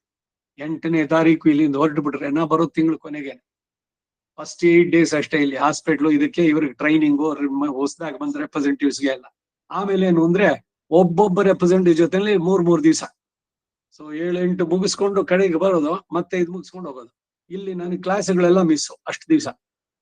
ಎಲ್ಲ ಹೋಗ್ಬಿಡ್ರದೆ ಅಂತ ಏನು ಯೋಚನೆ ಮಾಡ್ಬೇಡಿ, ಅದು ಉಪಾದಾನ. ಅವ್ರು ಬನ್ನಿ, ಭಗವಂತ ಕೊಟ್ಟಿದ್ದಾನೆ ನಿಮ್ಗೆ ಆ ಕಾರ್ಯಕ್ಷೇತ್ರ ನಡೆಸಿ. ಆಮೇಲೆ ಅವನೇ ಅವಕಾಶ ಮಾಡ್ಕೊಡ್ತಾನೆ. ಅವ್ರು ಹೇಳಿದ ಮಾತು ಎಷ್ಟು 100ಕ್ಕೆ 100 ಸತ್ಯ ಅಂತ. ಆ ಸಂದರ್ಭದಲ್ಲಿ ಹೇಳಿದ ಮಾತು ಅವರಿದು, ಸ್ವಲ್ಪ ಮೊಪ್ಯಸ್ಯ ಧರ್ಮಸ್ಯ ತ್ರಾಯತೆ ಮಹತೋಭಯಾತೆ. ಸ್ವಲ್ಪ ಮಾಡಿದ್ರು ಕೂಡ ಅದಕ್ಕೆ ಹೇಳುದು your prayer never goes waste. ನಾವು ಮಾಡಿದ ಒಂದು ಕಿಂಚಿತ್ ಒಂದೇ ಸ್ವಲ್ಪ ಕ್ಷಣದ ಪ್ರಾರ್ಥನೆ ಅದು ಫಲವನ್ನು ಕೊಡದೆ ಹೋಗೋದಿಲ್ಲ. என்ன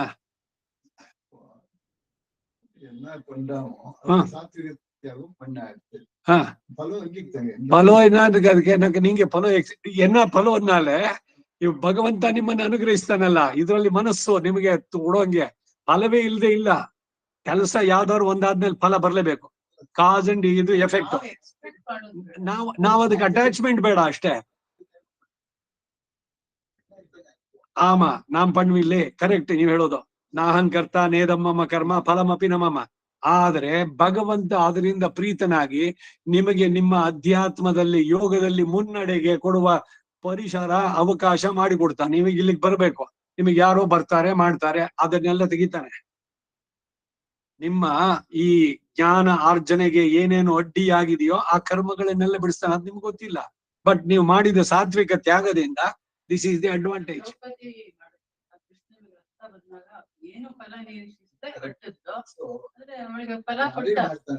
ಭಗವಂತ ಇರೋ ಅರಿಶಿನ ಹಾಕ್ಬಿಟ್ಟು ಇಲ್ಲೇ ಇನ್ವಾಲ್ವ್ ಹಾಗೆ ಖಂಡಿತ. ಸೊ ಸಾತ್ವಿಕ ತ್ಯಾಗ ಮಾಡಿದ್ರಿಂದ, ಈಗ ಸಾತ್ವಿಕ ತ್ಯಾಗ ಮಾಡಿದ ತಕ್ಷಣ ಏನೋ ಒಂದ್ ಕೆಲಸ ಮಾಡಿ ಸಾತ್ವಿಕ ತ್ಯಾಗ ಮಾಡ್ತೀವಿ, ಆ ಕೆಲಸ ಪೂರ್ಣವಾಗಲ್ವೇ? ಆಗತ್ತಲ್ಲ, ಫಲ ಬರುತ್ತೆ, ನಮ್ದಲ್ಲ ಅಂತ ಅನ್ಕೋಬೇಕಷ್ಟೇ. ಇಲ್ಲಿ ನೀವು ಈಗೇನು ವ್ಯತ್ಯಾಸ ಏನು? ಈಗ ಸಾತ್ವಿಕ ತ್ಯಾಗ ಬಿಟ್ಟು ಹಾಗೆ ಮಾಡ್ತೀರಿ ನೀವು. ಈಗ ಮನೆಯಲ್ಲಿ ಒಂದು ಫಂಕ್ಷನ್ ಮಾಡ್ತಾ ಇದ್ರಿ, ನೀವೇ ಎಲ್ಲ ಮಾಡ್ತಾ ಇರೋದು, ಎಲ್ಲದನ್ನು ಸಿದ್ಧತೆ ಎಲ್ಲ ಮಾಡ್ಕೊಂಡ್ರಿ, ಎಷ್ಟು ಜನ ಬರ್ತಾರೆ, ಅದಕ್ಕೆಲ್ಲ ಏನೇನಾಗ್ಬೇಕು ಎಲ್ಲ ಸಿದ್ಧತೆ ಎಲ್ಲ. ಯಾರು ಕೇಳಿದ್ರೆ ಏನು ಎಲ್ಲ ಚೆನ್ನಾಗಿ ನಡ್ಸ್ಬಿಟ್ರಿ? ಅಯ್ಯೋ ನಿಮ್ಗೇನ್ ಗೊತ್ತು, ಒಂದ್ ವಾರದಿಂದ ನಾನಕ್ಕೆಲ್ಲ ಸಿದ್ಧೆ ಮಾಡ್ಕೊಂಡಿದ್ದೆ, ಹೀಗೆ ಪ್ಲಾನ್ ಮಾಡ್ಕೊಂಡಿದ್ದೆ, ಅದು ಮಾಡ್ದೆ ಇದು ಮಾಡ್ದೆ. ಒಂದ್ ವೇಳೆ ಅದು ಸಕ್ಸಸ್ ಆಗ್ಲಿಲ್ಲ, ಅವಾಗ ಏನಂತೀರಿ? ನೋಡಿ ನಾ ಮಾಡ್ಬೇಕು ಅಂತಿದ್ದೆ, ಅವ್ರೇನೋ ಅಡ್ಡಿ ತಂದ್ರು, ಇಲ್ಲ ಇನ್ನೇನೋ ಬಂತು, ಅದಾಗ್ಲಿಲ್ಲ. ಅದು ಭಗವಂತನ ಸಂಕಲ್ಪ ಇರ್ಲಿಲ್ಲ. ಯಾವಾಗ ಸಕ್ಸಸ್ ಆಗ್ಲಿಲ್ಲ ಅವಾಗ ದಿ ಬ್ಲೇಮ್ ಗೋಸ್ ಟು ಭಗವಂತ.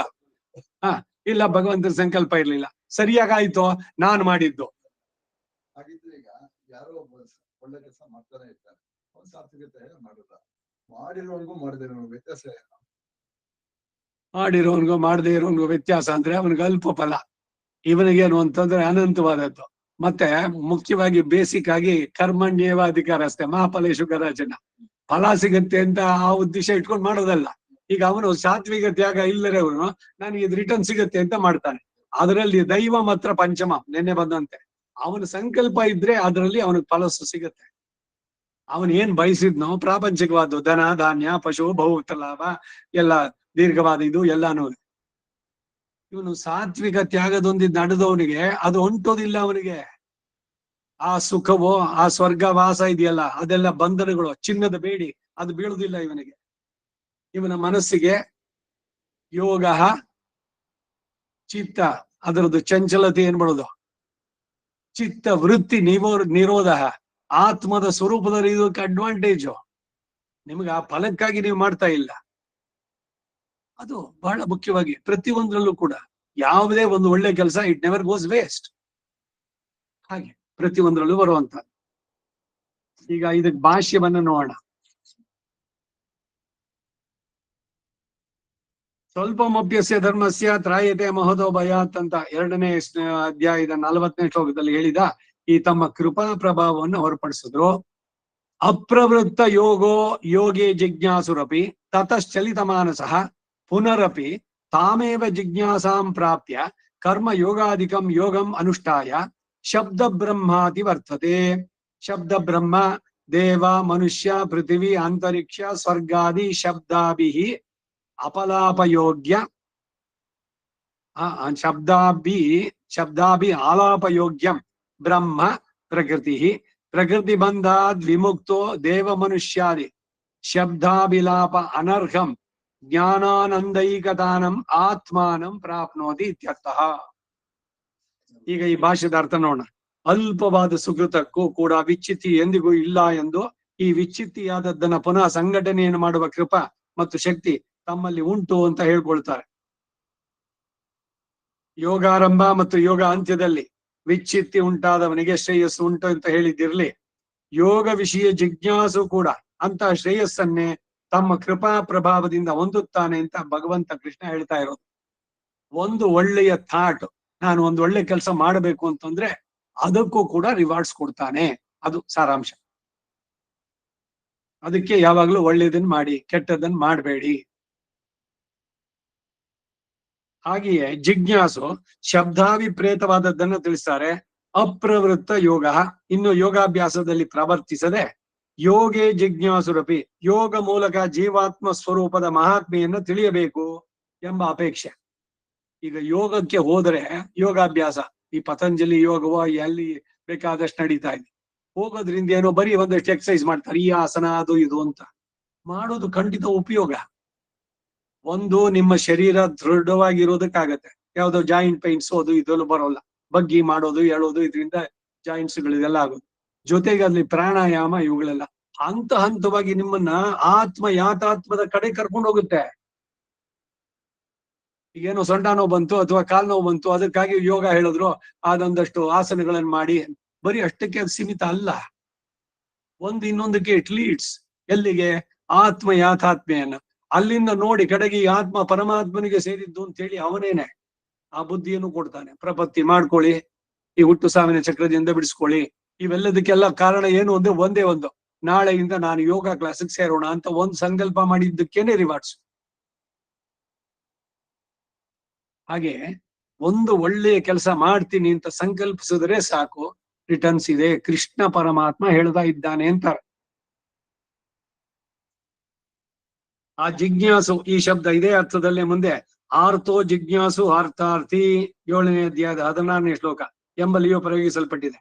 ತತಶ್ಚಲಿತ ಮಾನಸಃ, ಅದರಿಂದ ಚಲಿಸಲ್ಪಟ್ಟ ಮನಸ್ಸುಳ್ಳವನಾದರೆ ಪುನರಪಿ ಮುಂದಿನ ಜನ್ಮದಲ್ಲಿ ತಾಮೇವ ಜಿಜ್ಞಾಸಾಂ ಪ್ರಾಪ್ಯ, ತಮಗೆ ಉಂಟಾದ ಬುದ್ಧಿ ಸಂಯೋಗದ ಮೂಲಕ ಆ ಯೋಗವನ್ನು ಕುರಿತು ಚಿಂತಿಸುವ ಅವಸ್ಥೆಯನ್ನೇ ಹೊಂದಿ ಕರ್ಮ ಯೋಗಾಧಿಕಂ, ಕರ್ಮ ಯೋಗವನ್ನೇ ಉಪಕ್ರಮವಾಗಿ ಉಳ್ಳ ಯೋಗಮನುಷ್ಠಾಯ, ಯೋಗವನ್ನು ಮಾಡಿ ಎಂದರೆ ಆತ್ಮಚಿಂತನವನ್ನು ಮಾಡಿ ಶಬ್ದ ಬ್ರಹ್ಮಾದಿ ವರ್ತದೆ, ಶಬ್ದ ಬ್ರಹ್ಮವನ್ನು ಅತಿಕ್ರಮಿಸ್ತಾನೆ. ಈಗ ನಂದೇ ಸ್ವಾನುಭವ ಅದ್ ಹೇಳ್ತೀನಿ ಕೇಳಿ. ನಾನು ಆ ರಾಮಾನುಜ ಸೇವಾ ಟ್ರಸ್ಟ್ ನಲ್ಲಿ ಇದ್ದಾಗ BK ಸೈಂಗಾರ್ನ ಅನೇಕ ಬಾರಿ ಭೇಟಿಯಾಗಿದ್ದೆ ನಾನು, ಯೋಗಾಚಾರ್ಯ BK ಸೈಂಗಾರ್. ಅವ ಇದೆಲ್ಲ ಮಾಡೋ ಈ ತಿರುಗೆ ಸೊಂಟ ನೋವು ಅಂತಂದಾಗ ಅವ್ರ ಮನೆಗೆ ನಾನು ಹೋಗಿದ್ದೆ, ಅವ್ರ ಜೊತೆನಲ್ಲಿ, BK ಸೈಂಗಾರ್ ಜೊತೆನಲ್ಲಿ. ಎಲ್ಲಿ ನೀವು ಮಲಗೋದು ಅಂತ ಕೇಳಿದ್ರು. ಒಂದು ಸಿಂಗಲ್ ಇದಿತ್ತು, ಎಲ್ಲ ತೆಗೀರಿ ಇದ್ರ ಮೇಲಿಂದೆಲ್ಲ ಅಂದ್ರು. ಹಾಸಿಗೆ ಇದೆಲ್ಲ ತೆಗ್ಸಿದ್ರು. ಒಂದ್ ಮಣೆ ತಗೊಂಬನ್ನಿ ಅಂದ್ರು. ಮರದ್ದು ಮಣೆ, ಸಂಧ್ಯಾ ಮನೆಗೆ ಉಟ್ಕೊಳ್ಳಿ ಅಲ್ವೇ, ಆ ಮಣೆ ಅಂತಂದ್ರು. ಅದನ್ನ ಮಧ್ಯದಲ್ಲಿ ಇಟ್ರು, ಇದ್ರ ಮೇಲೆ ಮಲ್ಕೊಳ್ಳಿ ಅಂದ್ರು. ಏನಿಲ್ಲ, ಬೆಡ್ಶೀಟು ಇಲ್ಲ, ತಲೆದಿಂಬು ಇಲ್ಲ, ಎಂತದೂ ಇಲ್ಲ, ಸೊಂಟಕ್ಕೆ ಇದು ಹಾಕೊಳ್ಳಿ, 2 ದಿವಸ ಆದ್ಮೇಲೆ ನಿಮ್ ಸೊಂಟ ನೋವು ನೋಡಿ ಅಂತಂದ್ರು. ಅವ್ರಿಗೆ ವಾಸಿಯಾಗಿದ್ದು, ಏನ್ ಮಾತ್ರೆ ಕೊಡ್ಲಿಲ್ಲ. ಮಲಗೋದಕ್ಕೆ ಯಾವ ರೀತಿ ನೀವು ಮಲಗಬೇಕು, ಬ್ಯಾಕ್ ನಲ್ಲಿ ಇದನ್ನ ಇಟ್ಕೊಳ್ಳಿ ಅಂತ. ಅಂತ ಯೋಗದಲ್ಲಿ ನಿಷ್ಣಾತರಾದ ಅವ್ರ ಕಾಂಟ್ಯಾಕ್ಟ್ ನಲ್ಲಿ ಇದ್ದಾಗ್ಲೂ ಕೂಡ ನನಗೆ ಯೋಗ ಮಾಡಬೇಕು ಅಂತ ಬರ್ಲಿಲ್ಲ. ನಮಗ್ ಸೋಷಿಯಲ್ ಸರ್ವಿಸು, ದನ ಕಾದು ದೊಡ್ಡ ಬೋರ ಅನ್ನಿಸ್ಕೊಳ್ಳೋ ಹುಚ್ಚತನ, ಏನೆಲ್ಲಾದ್ರಲ್ಲೂ ಹೋಗಿದ್ದು. ಈಗ ಮತ್ತೆ ಹೇಗೆ, ಈಗ ಇವ್ರಿಗೆ ಹತ್ರ ಶ್ರೀಕಾಂತ್ ಹೆಂಗಾರ್ ಹತ್ರ ಹೋಗಿದ್ದೆ, ಬ್ಯಾಕ್ ಪೈನ್, ಅದಕ್ಕೆ ಒಂದಷ್ಟು ಯೋಗ ಮಾಡಿ ಆಸನಗಳನ್ನ ತುಳ್ಳೆ ಅವಳ ಪ್ರಿಸ್ಕ್ರಿಪ್ಷನ್ ಎಳೆದು ಕೊಡ್ತಾರೆ, ಈ 4 ಆಸನಗಳನ್ನ ಮಾಡಿ, ಇದನ್ನ ಯಾರು ಒಬ್ರದು ಅಂತ. ಅದಕ್ಕೆ ಸರಿಯಾಗಿ ಈಗ ಎಷ್ಟೋ ವರ್ಷದಿಂದ ನಡೀತಾ ಇದೆ ಈ ಯೋಗ. ಅದಕ್ಕೆ ಹೋಗಿದ್ವಾ, ಅದ ಕಡೆ ಮನಸ್ಸು ಕೊಟ್ಟಿದ್ವಾ, ಮತ್ತೆ ಇವಾಗ ಹೆಂಗ ಆಸಕ್ತಿ ಉಂಟಾಯ್ತು? ಯಾವುದೋ ಒಂದು ವ್ಯಾಜವನ್ನು ತಂದು ಕೊಟ್ಟಿದ್ದು, ಆವಾಗ್ಲೇ ಮಾಡ್ಕೊಂಡಿದ್ದು ಇಷ್ಟೊತ್ತಿಗೆ ಏನೋ ಎಲ್ಲಿ ತನಕ ನಾನು ಸಾಧಿಸ್ಬೋದಾಗಿತ್ತು. BK ಸೈಂಗಾರ್ಗೆ 1976 ನಲ್ಲೂ ಏನೋ 70ನೇ ವರ್ಷದ ಶಾಂತಿ. ಅವರ ಕಾಂಟ್ಯಾಕ್ಟ್ ನಲ್ಲೇ ಇದ್ದಾಗ ನಾನು BK ಸೈಂಗಾರ್ ಜೊತೆನಲ್ಲಿ ಇದ್ದೆ. ಅವರೊಂದು ಇದು ಕೊಟ್ಟಿದ್ರು, ಅವ್ರದ್ದು ಹುಟ್ಟೂರು ಈ ಕೋಲಾರದ ಹತ್ರ ಬೆಳ್ಳೂರು ಅಂತ. ಅಲ್ಲಿಗೆ ನನ್ನ ಹತ್ರ ಒಂದು ಟೇಬಲ್ ಚೇರ್ ಇತ್ತು, ಅದನ್ನು ದಾನವಾಗಿ ಕೊಟ್ಟು ಅಲ್ಲಿ ಹೋಗಿ ನಾವೇನೆ ಆಯುರ್ವೇದಕ್ಕೆ ಶೋಭಾ ಜೈನಾಪುರ ಅಂತ ಜೊತೆನಲ್ಲಿದ್ದವ್ರು, ಅವ್ರ ಜೊತೆನಲ್ಲಿ ನಾನು ಹೋಗ್ತಾ ಇದ್ದೆ. ಆಯುರ್ವೇದದ ಮೆಡಿಸನ್ ಎಲ್ಲ ಪರ್ಚೇಸ್ ಮಾಡಿ ತಗೊಂಡೋಗಿ ಅವ್ರಿಗೆ ಕೊಟ್ಬಿಟ್ಟು ಫ್ರೀ ಆಗಿ ಬಂದಿದ್ದು. ಫ್ರೀ ಕೊಡೋದ್ರಲ್ಲಿ ಎಷ್ಟಾಗತ್ತೆ, ನಡೀತು 1-2 ವರ್ಷ, ಆಮೇಲೆ ಬಿಡ್ತು ಹೋಯ್ತು ಅಷ್ಟೇ. ದುಡ್ಡು ಇಲ್ದಿದ್ರೆ ಏನ್ ನಡ್ಸೋಕಾಗತ್ತೆ? ಅವರೇ ಕೊಟ್ಟಿದ್ರು ಆಂಬುಲೆನ್ಸು, ಅದರದೆಲ್ಲ ಉಪಯೋಗಕ್ಕೆ ಇದಕ್ಕೆಲ್ಲ. ಯೋಗದಲ್ಲಿ ಆಸಕ್ತಿ ಆಯಾಯ ಇದಕ್ ಬಂದು ಕೂಡ ಟೈಮ್ ಬರ್ಬೇಕು ಅನ್ನೋದು ಇದೇನೆ ಮಾತುಗಳು. ಪಕ್ಕದಲ್ಲೇ ಇದ್ರು ಕೂಡ ನೀವ್ ಹೇಳ್ತಾ ಇದ್ರಿ ಇಲ್ಲೇ ಇದ್ರಿ, ನಾವು ಇದಕ್ಕೆಲ್ಲ ಅಂತಂದ್ಬಿಟ್ಟು ಅಂತ. ಹೇಗೆ ವ್ಯಾಜ? ಯಾಕೆ ಮೊದ್ಲೇ ಯಾಕೆ ಬರ್ಲಿಲ್ಲ? ಇದೆಲ್ಲ ಭಗವಂತನ ಕೃಪೆ ಅಷ್ಟೇ, ಇನ್ನೇನಿಲ್ಲ. ಈಗ ನನ್ನ ಅನುಭವ ಆಗ್ಲಿ ನಿಮ್ದಾಗ್ಲಿ ಇದಕ್ ಬರುವಂತದ್ದೆಲ್ಲ ಅಷ್ಟೇ.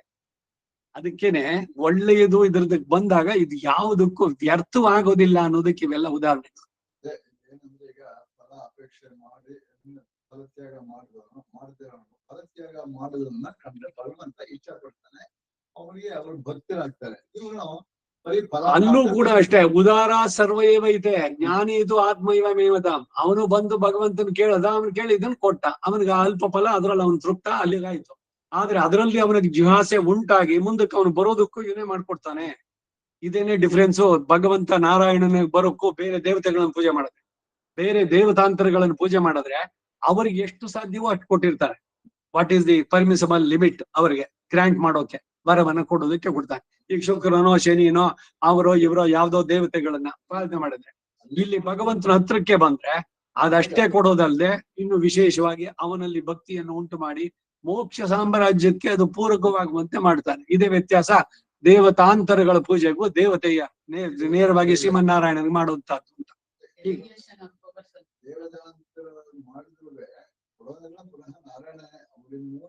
ಆ ಮುಖಾಂತರ ಆದ್ರೆ ಅವನಿಗೇನು, ಅವನಿಗೆ ಲಿಮಿಟ್ ಮಾಡ್ಕೊಳ್ತಾನ, ಅವನು ಅದೇ ದೇವತೆ ಕೊಟ್ಟ ಅಂತ ಅಷ್ಟಕ್ಕೆ ಬರುವಂತಹದ್ದು ಅನ್ನೋದು. ಅಪ್ರವೃತ್ತ ಯೋಗ, ಯೋಗಾಭ್ಯಾಸದಲ್ಲಿ ಪ್ರವರ್ತಿಸದೆ ಇರೋನು. ಆರ್ಥೋ ಜಿಜ್ಞಾಸಿ, ಜಿಜ್ಞಾಸು ಅರ್ಥಾರ್ಥಿ ಎನ್ನುವುದರಲ್ಲಿ ತತಶ್ಚಲಿತ ಮಾನಸ, ಅಂದರೆ ಚಲಿಸಲ್ಪಟ್ಟ ಮನಸ್ಸುನ್ನವಳಾದ್ರೆ ಮುಂದಿನ ಜನ್ಮದಲ್ಲಿ ತಾಮೇವ ಜಿಜ್ಞಾಸಾಂ ಪ್ರಾಪ್ಯ, ತನಗೆ ಉಂಟಾದ ಬುದ್ಧಿ ಸಂಯೋಗದ ಮೂಲಕ ಯೋಗವನ್ನು ಕುರಿತು ಚಿಂತಿಸುವ ಅವಸ್ಥೆಯನ್ನೇ ಹೊಂದಿ ಕರ್ಮಯೋಗಾಧಿಕಂ, ಕರ್ಮಯೋಗವನ್ನೇ ಉಪಕ್ರಮವಾಗಿ ಉಳ್ಳಂತಹ ಯೋಗಂ ಅನುಷ್ಠಾಯ, ಯೋಗವನ್ನ ಮಾಡಿ ಅಂದರೆ ಆತ್ಮಚಿಂತನವನ್ನ ಮಾಡಿ ಶಬ್ದ ಬ್ರಹ್ಮಾದಿ ವರ್ತದೆ, ಶಬ್ದ ಬ್ರಹ್ಮವನ್ನ ಅತಿಕ್ರಮಿಸ್ತಾನೆ. ಇದರ ಅಭಿಪ್ರಾಯ ಏನು ಅನ್ನೋದನ್ನ ಹೇಳ್ತಾರೆ. ಈ ಪದಗಳಿಗೇನೆ ಭಿನ್ನಾರ್ಥಗಳು ಏರ್ಪಟ್ಟಿದೆ. ಶಬ್ದ ಅಂದ್ರೆ ದೇವ, ಮನುಷ್ಯ, ಪೃಥ್ವಿ, ಅಂತರಿಕ್ಷ, ಸ್ವರ್ಗ ಆದಿ ಶಬ್ದಾಭಿಲಾಪ ಯೋಗ್ಯಂ. ಇವನು ದೇವತೆ, ಇವನು ಮನುಷ್ಯ, ಇದು ಭೂಮಿ, ಇದು ಅಂತರಿಕ್ಷ, ಇದು ಸ್ವರ್ಗ, ಇದೇ ಮೊದಲಾದ ಶಬ್ದಗಳಿಂದ ಹೇಳಿಸಿಕೊಳ್ಳಲು ಯೋಗ್ಯವಾದ ಬ್ರಹ್ಮ ಎಂದರೆ ಪ್ರಕೃತಿ, ತ್ರಿಗುಣಾತ್ಮಕವಾದದ್ದು, ಪಂಚಭೂತಾತ್ಮಕವಾದದ್ದು, ಪಂಚೀಕರಣದಿಂದ ಉಂಟಾದ ಪ್ರಕೃತಿ. ಶಬ್ದ ಬ್ರಹ್ಮ ಎಂದರೆ ಪ್ರಕೃತಿ ಎಂಬ ಅರ್ಥ ಆದ್ರೆ ಶಬ್ದ ಬ್ರಹ್ಮಾದಿ ವರ್ತತೆ, ಪ್ರಕೃತಿಯನ್ನ ಮೀರುತ್ತಾನೆ ಎಂದು ಅರ್ಥವಾಗತ್ತೆ. ಇದರ ಅರ್ಥ ಏನು ಅನ್ನೋದನ್ನ ಮುಂದಿನ ವಾಕ್ಯದಿಂದ ಹೇಳ್ತಾರೆ. ಪ್ರಕೃತಿ ಬಂಧಾದ್ ವಿಮುಕ್ತ, ದೇಹದ ಬಂಧದಿಂದ ಬಿಡಲ್ಪಟ್ಟಂತಹ ದೇವ ಮನುಷ್ಯಾದಿ ಶಬ್ದಾಭಿಲಾಪಾನ್ ಅರ್ಹಂ. ಆ ದಿಶೆಯಲ್ಲಿ ಈ ಆತ್ಮನು ದೇವತೆಯು, ಈ ಆತ್ಮನು ಮನುಷ್ಯನೇ ಮೊದಲ ಶಬ್ದದಿಂದ ಹೇಳಿಸಿಕೊಳ್ಳಲು ಅನರ್ಹನಾಗಿರುವಂತಹ ಜ್ಞಾನ ಆನಂದೈಕದಾನಂ, ಜ್ಞಾನ ಆನಂದಾದಿ ಗುಣಗಳಿಗೆ ಮುಖ್ಯ ವೃತ್ತಿಯಾಗಿರುವಂತಹ ಆತ್ಮಾನಂ, ಜೀವಾತ್ಮ ಸ್ವರೂಪವನ್ನ ಪ್ರಾಪ್ನೋತಿ ಇತ್ಯರ್ಥ, ಹೊಂದುತ್ತಾನೆ ಎಂಬ ಅರ್ಥ. ಆತ್ಮ ಸಾಕ್ಷಾತ್ಕಾರ ರೂಪ ಯೋಗ ಸಿದ್ಧಿಯನ್ನು ಹೊಂದುತ್ತಾನೆ ಎನ್ನುವುದು ಭಾವ. ಆತ್ಮನು ಜ್ಞಾನಾನಂದ ಸ್ವರೂಪ ಎಂಬುದಕ್ಕೆ ನಾಯಂ ದೇವೋ ನಮರ್ತ್ಯೋವ ನ ತಿರ್ಯಕ್ ಸ್ಥಾವರೋಪಿ ವಾ ಜ್ಞಾನಾನಂದಮಯಂ ಸ್ವಾತ್ಮ ಶೇಷೋ ಹಿ ಪರಮಾತ್ಮ. ನಾನು ಇಲ್ಲೇ ಬಂದು ಶ್ಲೋಕ ಈಗ ತಾನು ಮೊದಲು ಒಂದ್ ಸ್ವಲ್ಪ ಇದ್ರಲ್ಲಿ ಹೇಳಿದೆ ನಾನು, ಅದೇ ನ ದೇವ ನ ಮನುಷ್ಯ ಅಂತ ಹೇಳಿದ್ವಲ್ಲ, ಅದೇ ಅರ್ಥ ಇಲ್ಲಿ. ಏನು? ನ ಅಯಂ ದೇವ, ಈ ಆತ್ಮ ಇದು ದೇವ ಅಲ್ಲ, ನ ಮರ್ತ್ಯ ಮನುಷ್ಯನು ಅಲ್ಲ, ನ ತಿರ್ಯಕ್ ಸ್ಥಾವರೋಪಿವ ಕ್ರಿಮಿ ಕೀಟಗಳು ಅಥವಾ ಮರ ಗಿಡಗಳು ಅದಲ್ಲ. ಜ್ಞಾನ ಆನಂದಮಯ ಆತ್ಮ, ಜ್ಞಾನ ಆನಂದಮಯಸ್ತು ಆತ್ಮ ಶೇಷೋ ಹಿ ಪರಮಾತ್ಮನಃ ಎಂಬುದು ಪ್ರಮಾಣ, ಅದು ಅನುಸಂಧೇಯ.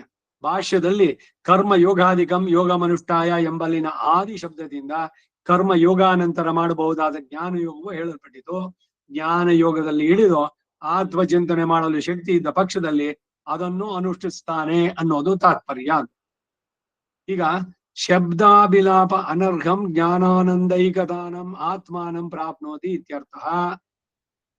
44ನೇ ಇದರದಕ್ಕೆ ಇದ್ರ ಮೇಲೆ ಬಂತಲ್ಲ ಭಾಷೆ, ಅದು ಈ ಶ್ಲೋಕದ ಅರ್ಧದಲ್ಲಿ ತೋರಿ ಬರುವ ಅಧಿಕಾರಿಯು ಅಪ್ರವೃತ್ತ ಯೋಗ ಎಂದು ಹೇಳಲು ಸಾಧನ ಏನು ಅಂತಂದ್ರೆ ಯೋಗ ಭ್ರಷ್ಟನ ವಿಷಯವನ್ನು ಹೇಳಿ ಅನಂತರ ಅಪಿ ಎಂಬ ಶಬ್ದದೊಂದಿಗೆ ಜಿಜ್ಞಾಸು ಎಂದು ಸನ್ ಪ್ರತ್ಯಯ ಇರೋದ್ರಿಂದ ಯಾವ ವಿಷಯದಲ್ಲಿ ಜಿಜ್ಞಾಸು ಅಂತಂದ್ರೆ ಯೋಗಸ್ಯ ಅಂತ ಹೇಳಿರೋದ್ರಿಂದ ಅಪ್ರವೃತ್ತ ಯೋಗನು. ಹೀಗೆ ಆತ್ಮಚಿಂತನ ರೂಪ ಯೋಗ ವಿಷಯವಾದ ಜಿಜ್ಞಾಸುವಿಗೂ ಕೂಡ ಯೋಗ ಭ್ರಷ್ಟನಿಗೆ ಯಾವ ಸುಕೃತಗಳು ಉಂಟಾಗತ್ತೋ ಅಂತ ಹೇಳಿದನೋ ಅವು ಇವನಿಗೂ ಕೂಡ ಉಂಟು ಎಂದು ಹೇಳುವ ಸಂಗತಿಯೇ ಇಲ್ಲಿ ಸಾಧನ. ಇಲ್ಲಿ ಯೋಗಸ್ಯ ಜಿಜ್ಞಾಸು ಎಂಬಲ್ಲಿ ಕರ್ಮಣಿ ಷಷ್ಠಿ ಅಲ್ಲ, ಸಮಾಸ, ಕರ್ಮಣಿ ಸಮಾಸ. ಸಂಬಂಧ ಸಾಮಾನ್ಯ ಷಷ್ಠಿ ಎಂದು ತಿಳಿಸೋದಕ್ಕಾಗಿ ಯೋಗೇ ಜಿಜ್ಞಾಸುರಪಿ ಎಂಬ ವ್ಯಾಖ್ಯಾನ. ಹಿಂದಿನ ಜನ್ಮದಲ್ಲಿ ಮಾಡಿದ ಸುಕೃತ ದುಷ್ಕೃತಗಳಿಗೆ ಮುಂದಿನ ಜನ್ಮದಲ್ಲಿ ಭಗವಂತನ ಅನುಗ್ರಹ ನಿಗ್ರಹ ರೂಪ ಫಲಗಳು, ಪಾಪ ಪುಣ್ಯಗಳು ತಪ್ಪಿಲ್ಲದ್ವಾದ್ದರಿಂದ ಅಂತಹ ಫಲಗಳನ್ನು ಉಂಟು ಮಾಡುವ ಶಕ್ತಿಯು ಈ ಅಧಿಕಾರಿಯನ್ನ ಅನುಸರಿಸಿ ಬರುತ್ತದೆ ಎಂಬುದನ್ನು ತಿಳಿಸೋದಕ್ಕಾಗಿ ಸಂಸ್ಕಾರ, ವಾಸನ ಶಬ್ದಗಳನ್ನು ಪ್ರಯೋಗಿಸುವ ವಾಡಿಕೆ ಉಂಟು. ಹಿಂದಿನ ಜನ್ಮದ ವಾಸನೆ ಅಂತ ಹೇಳ್ತಾರಲ್ಲ ಇದು, ಅದು ಆ ಸಂಸ್ಕಾರ ಶಬ್ದವನ್ನ ಸುಕೃತದ ಸಂದರ್ಭದಲ್ಲೂ, ವಾಸನ ಶಬ್ದವನ್ನ ದುಷ್ಕೃತದಲ್ಲೂ. ಇದು ಹಿಂದಿಂದು ಜನ್ಮದ ಚಾಳಿ ಅನ್ಸತ್ತೆ, ಅದಕ್ಕೆ ಕೆಟ್ಟದು ವಾಸನೆ ಅಂತದೆ. ದುಷ್ಕೃತಗಳು ಅಂದ್ರೆ ಕೆಟ್ಟ ಅಭ್ಯಾಸಗಳು, ಚಿಕ್ಕದ್ರಲ್ಲೇ ಬಿದ್ದಿದ್ದು ಅಂದ್ರೆ ಹಿಂದಿನ ಜನ್ಮದ್ದು ಇದೆ, ಅದರದ್ದೇ ಇಲ್ಲಿ ಬಂತು ಅಂತ. ಅದಕ್ಕೆ ವಾಸನೆ ಅನ್ನೋದನ್ನ ದುಷ್ಕೃತಗಳಿಗೆ ಅವನ್ ಸೇರಿಸ್ತಾರೆ ಅಂತ ಹೇಳ್ತಾರೆ ಇವರು. ಸಂಸ್ಕಾರ ಶಬ್ದವನ್ನ ಅಥವಾ ಸುಕೃತ ದುಷ್ಕೃತ ಎರಡರ ಸಂದರ್ಭದಲ್ಲೂ ಪ್ರಯೋಗಿಸ್ತಾರೆ. ಆತ್ಮಾನುಭವ ವಿಷಯವಾದ ಜಿಜ್ಞಾಸೆ ಕೂಡ ಸುಕೃತವಾದ್ದರಿಂದ ಅಂತಹ ಜಿಜ್ಞಾಸದ ಸಂಸ್ಕಾರ ಬಲದಿಂದ ಭಗವದ್ ಅನುಗ್ರಹ ರೂಪವಾದ ಯೋಗದಲ್ಲಿ ಪ್ರವೃತ್ತಿ ಉಂಟಾಗತ್ತೆ ಎಂಬುದು ತಾತ್ಪರ್ಯ.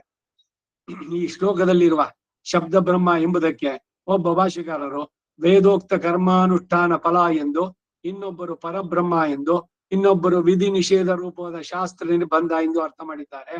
ಪರಬ್ರಹ್ಮ ಅಂತ ಅರ್ಥ ಮಾಡಿದ್ರೆ ಅತಿವರ್ತತೆ ಅಂತ ಹೇಳುವ ಅರ್ಥ ಸೇರುವುದಿಲ್ಲ.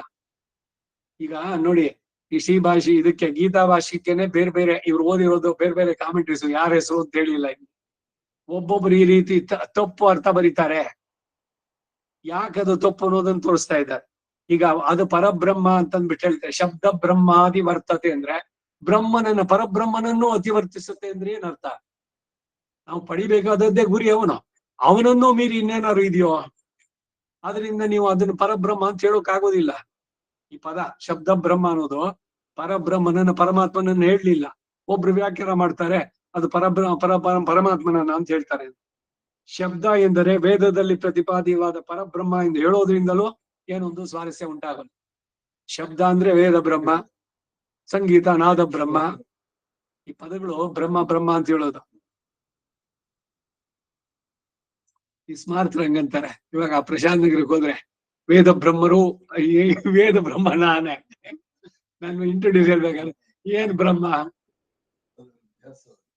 ಅದೇ ಸುಮ್ನೆ ವೇದ ತಿಳಿದವನು ಅಂತಂದ್ರೆ ಸರಿ, ಅಥವಾ ವೇದದಲ್ಲಿ ಆಸಕ್ತಿ ಇರೋವನು.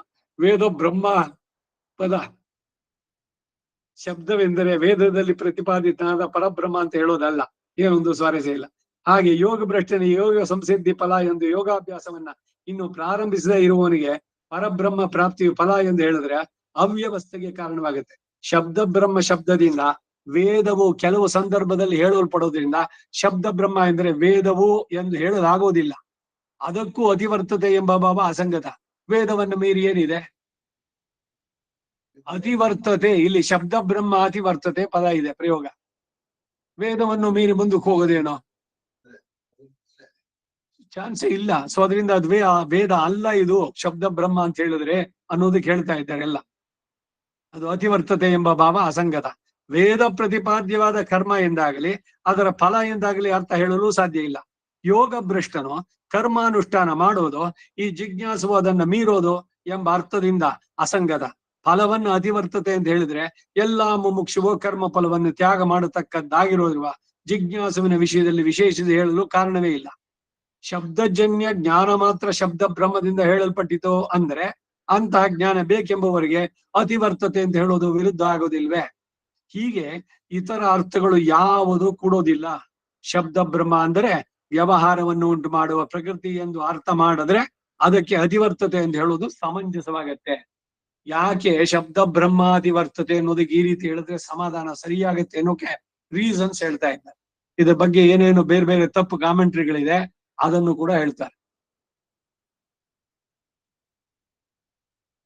ಆದ್ದರಿಂದ ಶಬ್ದ ಬ್ರಹ್ಮಕ್ಕೆ ದೇವ, ಮನುಷ್ಯ, ಪೃಥಿವಿ, ಅಂತರಿಕ್ಷ, ಸ್ವರ್ಗಾದಿ ಶಬ್ದಾಭಿಲಾಪ ಯೋಗ್ಯಂ ಬ್ರಹ್ಮ ಪ್ರಕೃತಿ ಎಂದು ವ್ಯಾಖ್ಯಾನ ಮಾಡಿದ್ದಾರೆ. ರಾಮಾನುಜರ ಮಾತು ಯಾಕೆ ಇದನ್ನ ಹೇಳಿದ್ರು ಅಂದ್ರೆ ಪ್ರಕೃತಿಯೇ ಸರ್ವಕ್ಕೂ ಶಬ್ದ ಯೋಗ್ಯತೆ ಅಂದರೆ ವ್ಯವಹಾರ ಯೋಗ್ಯತೆಯನ್ನು ಉಂಟು ಮಾಡುತ್ತೆ. ಭೋಗ್ಯ, ಭೋಗೋಪಕರಣ, ಭೋಗ ಸ್ಥಾನಾದಿಗಳೆಲ್ಲ ಪ್ರಕೃತಿ ಯುಕ್ತವಾಗಿ ವ್ಯವಹಾರಕ್ಕೆ ಯೋಗ್ಯವಾಗಿರುವುದರಿಂದ ಶಬ್ದ ಬ್ರಹ್ಮ ಎಂದರೆ ನಾಮರೂಪಗಳನ್ನು ಉಂಟು ಮಾಡಿ ವ್ಯವಹರಿಸಲು ಯೋಗ್ಯತೆಯನ್ನು ಉಂಟು ಮಾಡುವ ಪ್ರಕೃತಿ ಎಂಬ ಅರ್ಥ. ಸರ್ವಾಣಿ ರೂಪಾಣಿ ವಿಚಿತ್ಯ ಧೀರಃ ನಾಮಾನಿ ಗತ್ವಾ ಅಭಿವದನ್ಯದಾಸ್ತೆ ಎಂಬಿವೆ ಮೊದಲಾದ ಶ್ರುತಿ ಮೂಲಕವಾಗಿ ವಿಭಕ್ತವಾದ ನಾಮರೂಪ ಪ್ರಾಪ್ತಿಯು ದೇವ, ಮನುಷ್ಯ, ಪೃಥ್ವಿ, ಅಂತರಿಕ್ಷ, ಸ್ವರ್ಗಾದಿ ವ್ಯವಹಾರಗಳು ಪ್ರಕೃತಿಯ ಮೂಲಕವಾದ್ದರಿಂದ ಶಬ್ದ ಬ್ರಹ್ಮಕ್ಕೆ ವ್ಯಾಖ್ಯಾನವಾಗಿ ದೇವ, ಮನುಷ್ಯ, ಪೃಥ್ವಿ, ಅಂತರಿಕ್ಷ, ಸ್ವರ್ಗಾದಿ ಶಬ್ದಾಭಿಲಾಪ ಯೋಗ್ಯಂ ಬ್ರಹ್ಮ ಅಂದ್ರೆ ಪ್ರಕೃತಿ ಎಂಬುದಾಗಿ ವಿವರಿಸಲ್ಪಟ್ಟಿತು. ಇದನ್ನ ಅತಿವರ್ತತೆ ಅಂದ್ರೆ ಪ್ರಕೃತಿ ವಿಯುಕ್ತ ಆತ್ಮ ಸಾಕ್ಷಾತ್ಕಾರ ದಶೆಯನ್ನು ಹೊಂದುತ್ತಾನೆ. ಪ್ರಕೃತಿಯಿಂದ ವಿಯುಕ್ತವಾದದ್ದು ಅಂದ್ರೆ ಶರೀರದಿಂದ ವಿಯುಕ್ತವಾದ, ಶರೀರದ ಜೊತೆಗಿಲ್ಲದ್ದು, ಶರೀರದೊಳಗಡೆ ಇದ್ದಾನೆ ಆದ್ರೆ ನಾನು ಶರೀರ ಅಲ್ಲ ಅಂತ ಇರುವಂತಹದ್ದು ಪ್ರಕೃತಿ ವಿಯುಕ್ತ ಅಂದ್ರೆ ಇದು ಇಲ್ಲದಂತ ಸ್ಥಿತಿ. ಅದನ್ನ ಅಂದ್ರೆ ಆತ್ಮ ಸಾಕ್ಷಾತ್ಕಾರ. ಪ್ರಕೃತಿ ವಿಯುಕ್ತ, ಸಯುಕ್ತ ಅಂದ್ರೆ ಸೇರಿದ್ದು, ವಿಯುಕ್ತ ಅಂದ್ರೆ ಬಿಟ್ಟಂತೆ. ಆತ್ಮ ಸಾಕ್ಷಾತ್ಕಾರ ದಶೆ ಹೊಂದುತ್ತಾನೆ ಎಂಬ ಅರ್ಥ.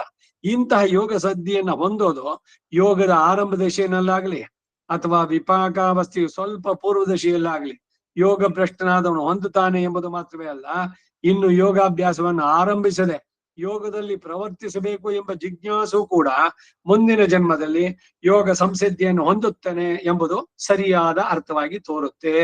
ಪ್ರಕರಣಕ್ಕೂ ಈ ಸಂಗತಿ ಒಂದಕ್ಕೊಂದಕ್ಕೆ ಸಮಂಜಸವಾಗುತ್ತೆ, ಅಸಂಬದ್ಧವಾದದ್ದು ಇಲ್ಲ. ಇಲ್ಲಿ ಒಂದಕ್ಕೊಂದಕ್ಕೆ ಸಂಬಂಧ ಇರೋದು ಸಮಂಜಸವಾದದ್ದು, ಪರ್ಫೆಕ್ಟ್ ಕೋಆರ್ಡಿನೇಷನ್. ಶ್ರೀಕೃಷ್ಣನು ಕರುಣಾ ಮಹೋದಧಿ ಎಂದು ಕೂಡ ಇಲ್ಲಿ ಗೊತ್ತಾಗುತ್ತೆ. ಬ್ರಹ್ಮ ಶಬ್ದಕ್ಕೆ ಪ್ರಕೃತಿ ಎಂಬ ಅರ್ಥದಲ್ಲಿ ಈ ಗೀತೆಯಲ್ಲೇ ಪ್ರಯೋಗ ಇದೆ ಎನ್ನುವುದನ್ನು ಮೇಲೆ ತಿಳಿಸಿದೆ.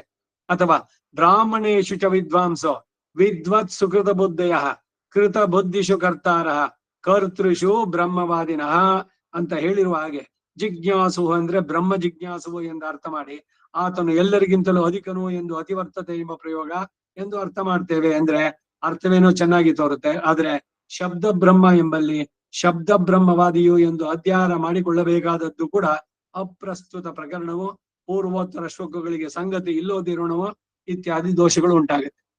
ಸೊ ಅಲ್ಲಿಂದ ಇಲ್ಲಿ ಬಹಳ ಕ್ಲಿಯರ್ ಮಾಡ್ತಾ ಇರೋದು ಶಬ್ದ ಬ್ರಹ್ಮ ಅಂತಂದ್ರೆ ಪ್ರಕೃತಿ ಪರಮಾತ್ಮನಲ್ಲ, ಇಲ್ಲ ವೇದವೂ ಅಲ್ಲ, ಅದು ಪ್ರಕೃತಿನೇ. ಯಾಕೆಂದ್ರೆ ಪ್ರಕೃತಿ ಮುಖಾಂತರನೇ ನಿಮಗೆ ಸುಖ ದುಃಖ ಎಲ್ಲ ಅನುಭವಗಳು ಎಲ್ಲ ಲೋಕದ ವ್ಯವಹಾರ ಎಲ್ಲ ನಡೆಸೋದು ಪ್ರಕೃತಿ ಎದುರಿಂದಾನೆ, ಅದರಿಂದ ಅಂತ. ಇನ್ನು ಮುಂದಕ್ಕೆ 45ನೇ ಶ್ಲೋಕ. ಪ್ರಯತ್ನಾದ್ಯತಮಾನಸ್ತು ಯೋಗಿ ಸಂಶುದ್ಧ ಗೆಲ್ಬಿಷಃ ಅನೇಕ ಜನ್ಮ ಸಂಸಿದ್ಧ ತಥೋ ಯಾತಿ ಪರಾಂಗತಿಂ. 45ನೆಯ ಶ್ಲೋಕ. ಇದನ್ನ ನಾಳೆ ದಿವಸ ನೋಡೋಣ. ವಸುದೇವ ಸುತಂ ದೇವಂ ಕಂಸಚಾಣೂರಮರ್ಧನಂ ದೇವಕೀ ಪರಮಾನಂದಂ ಕೃಷ್ಣಂ ವಂದೇ ಜಗದ್ಗುರುಂ ಅತಸಿ ಪುಷ್ಪಸಂಕಾಶಂ ಹಾರನೋಪರುಶೋಭಿತಂ ರತ್ನಕಂಗಣಕೇಯೂರಂ ಕೃಷ್ಣಂ ವಂದೇ ಜಗದ್ಗುರುಂ ಕುಟಿಲಾಲಗ್ರಹಂ ಯುಕ್ತಂ ಪೌರ್ಣಚಂದ್ರನಿಭಾನನಂ ವಿಲಸತ್ಕುಂಡಲಧರಂ ದೇವಂ ಕೃಷ್ಣಂ ವಂದೇ ಜಗದ್ಗುರುಂ ಮಂದಾರಗಂಧ ಸಂಯುಕ್ತಂ ಚಾರುಹಾಸಂ ಚತುರ್ಭುಜಂ ಬರೀ ಪಿಂಚಾವಚೂಡಾಂಗಂ ಕೃಷ್ಣಂ ವಂದೇ ಜಗದ್ಗುರುಂ ಉತ್ಫುಲ್ಲ ಪದ್ಮತ್ರಾಕ್ಷಂ ನೀಲಜೀಮೋತಸನ್ನಿಭಂ ಯಾದವಾನಾಂ ಶಿರೋರತ್ನಂ ಕೃಷ್ಣಂ ವಂದೇ ಜಗದ್ಗುರುಂ ರುಕ್ಮಿಣೀ ಕೇಳಿ ಸಂಯುಕ್ತಂ ಪೀತಾಂಬರ ಸುಶೋಭಿತಂ ಅವಾಪ್ತ ತುಳಸೀಗಂಧಂ ಕೃಷ್ಣಂ ವಂದೇ ಜಗದ್ಗುರುಂ ಗೋಪಿಕಾನಾಂ ಕುಜದ್ವಂದಂ ಕುಂಕುಮಾಂಕಿತವಕ್ಷಸಂ ಶ್ರೀನಿಕೇತಂ ಮಹೇಶ್ವಾಸಂ ಕೃಷ್ಣಂ ವಂದೇ ಜಗದ್ಗುರುಂ ಶ್ರೀವತ್ಸಾಂಗಂ ಮಹೋರಸ್ಕಂಬರ ಮಾಲಾ ವಿರಾಜಿತಂ ಶಂಖಚಕ್ರಧರಂ ದೇವಂ ಕೃಷ್ಣಂ ವಂದೇ ಜಗದ್ಗುರುಂ ಕೃಷ್ಣಾಷ್ಟಕವಿದಂ ಪುಣ್ಯಂ ಪ್ರಾತರುತ್ತಾಯ ಪಡೇತೆ ಕೋಟಿ ಜನ್ಮಗತಂ ಪಾಪಂ ಸ್ಮರಣೇನ ವಿನಶ್ಯತಿ. ಕವಿತಾರ್ಕಿಕ ಸಿಂಹಾಯ ಕಲ್ಯಾಣ ಗುಣಶಾಲಿನೇ ಶ್ರೀಮತೆ ವೆಂಕಟೇಶಾಯ ವೇದಾಂತ ಗುರವೇ ನಮಃ.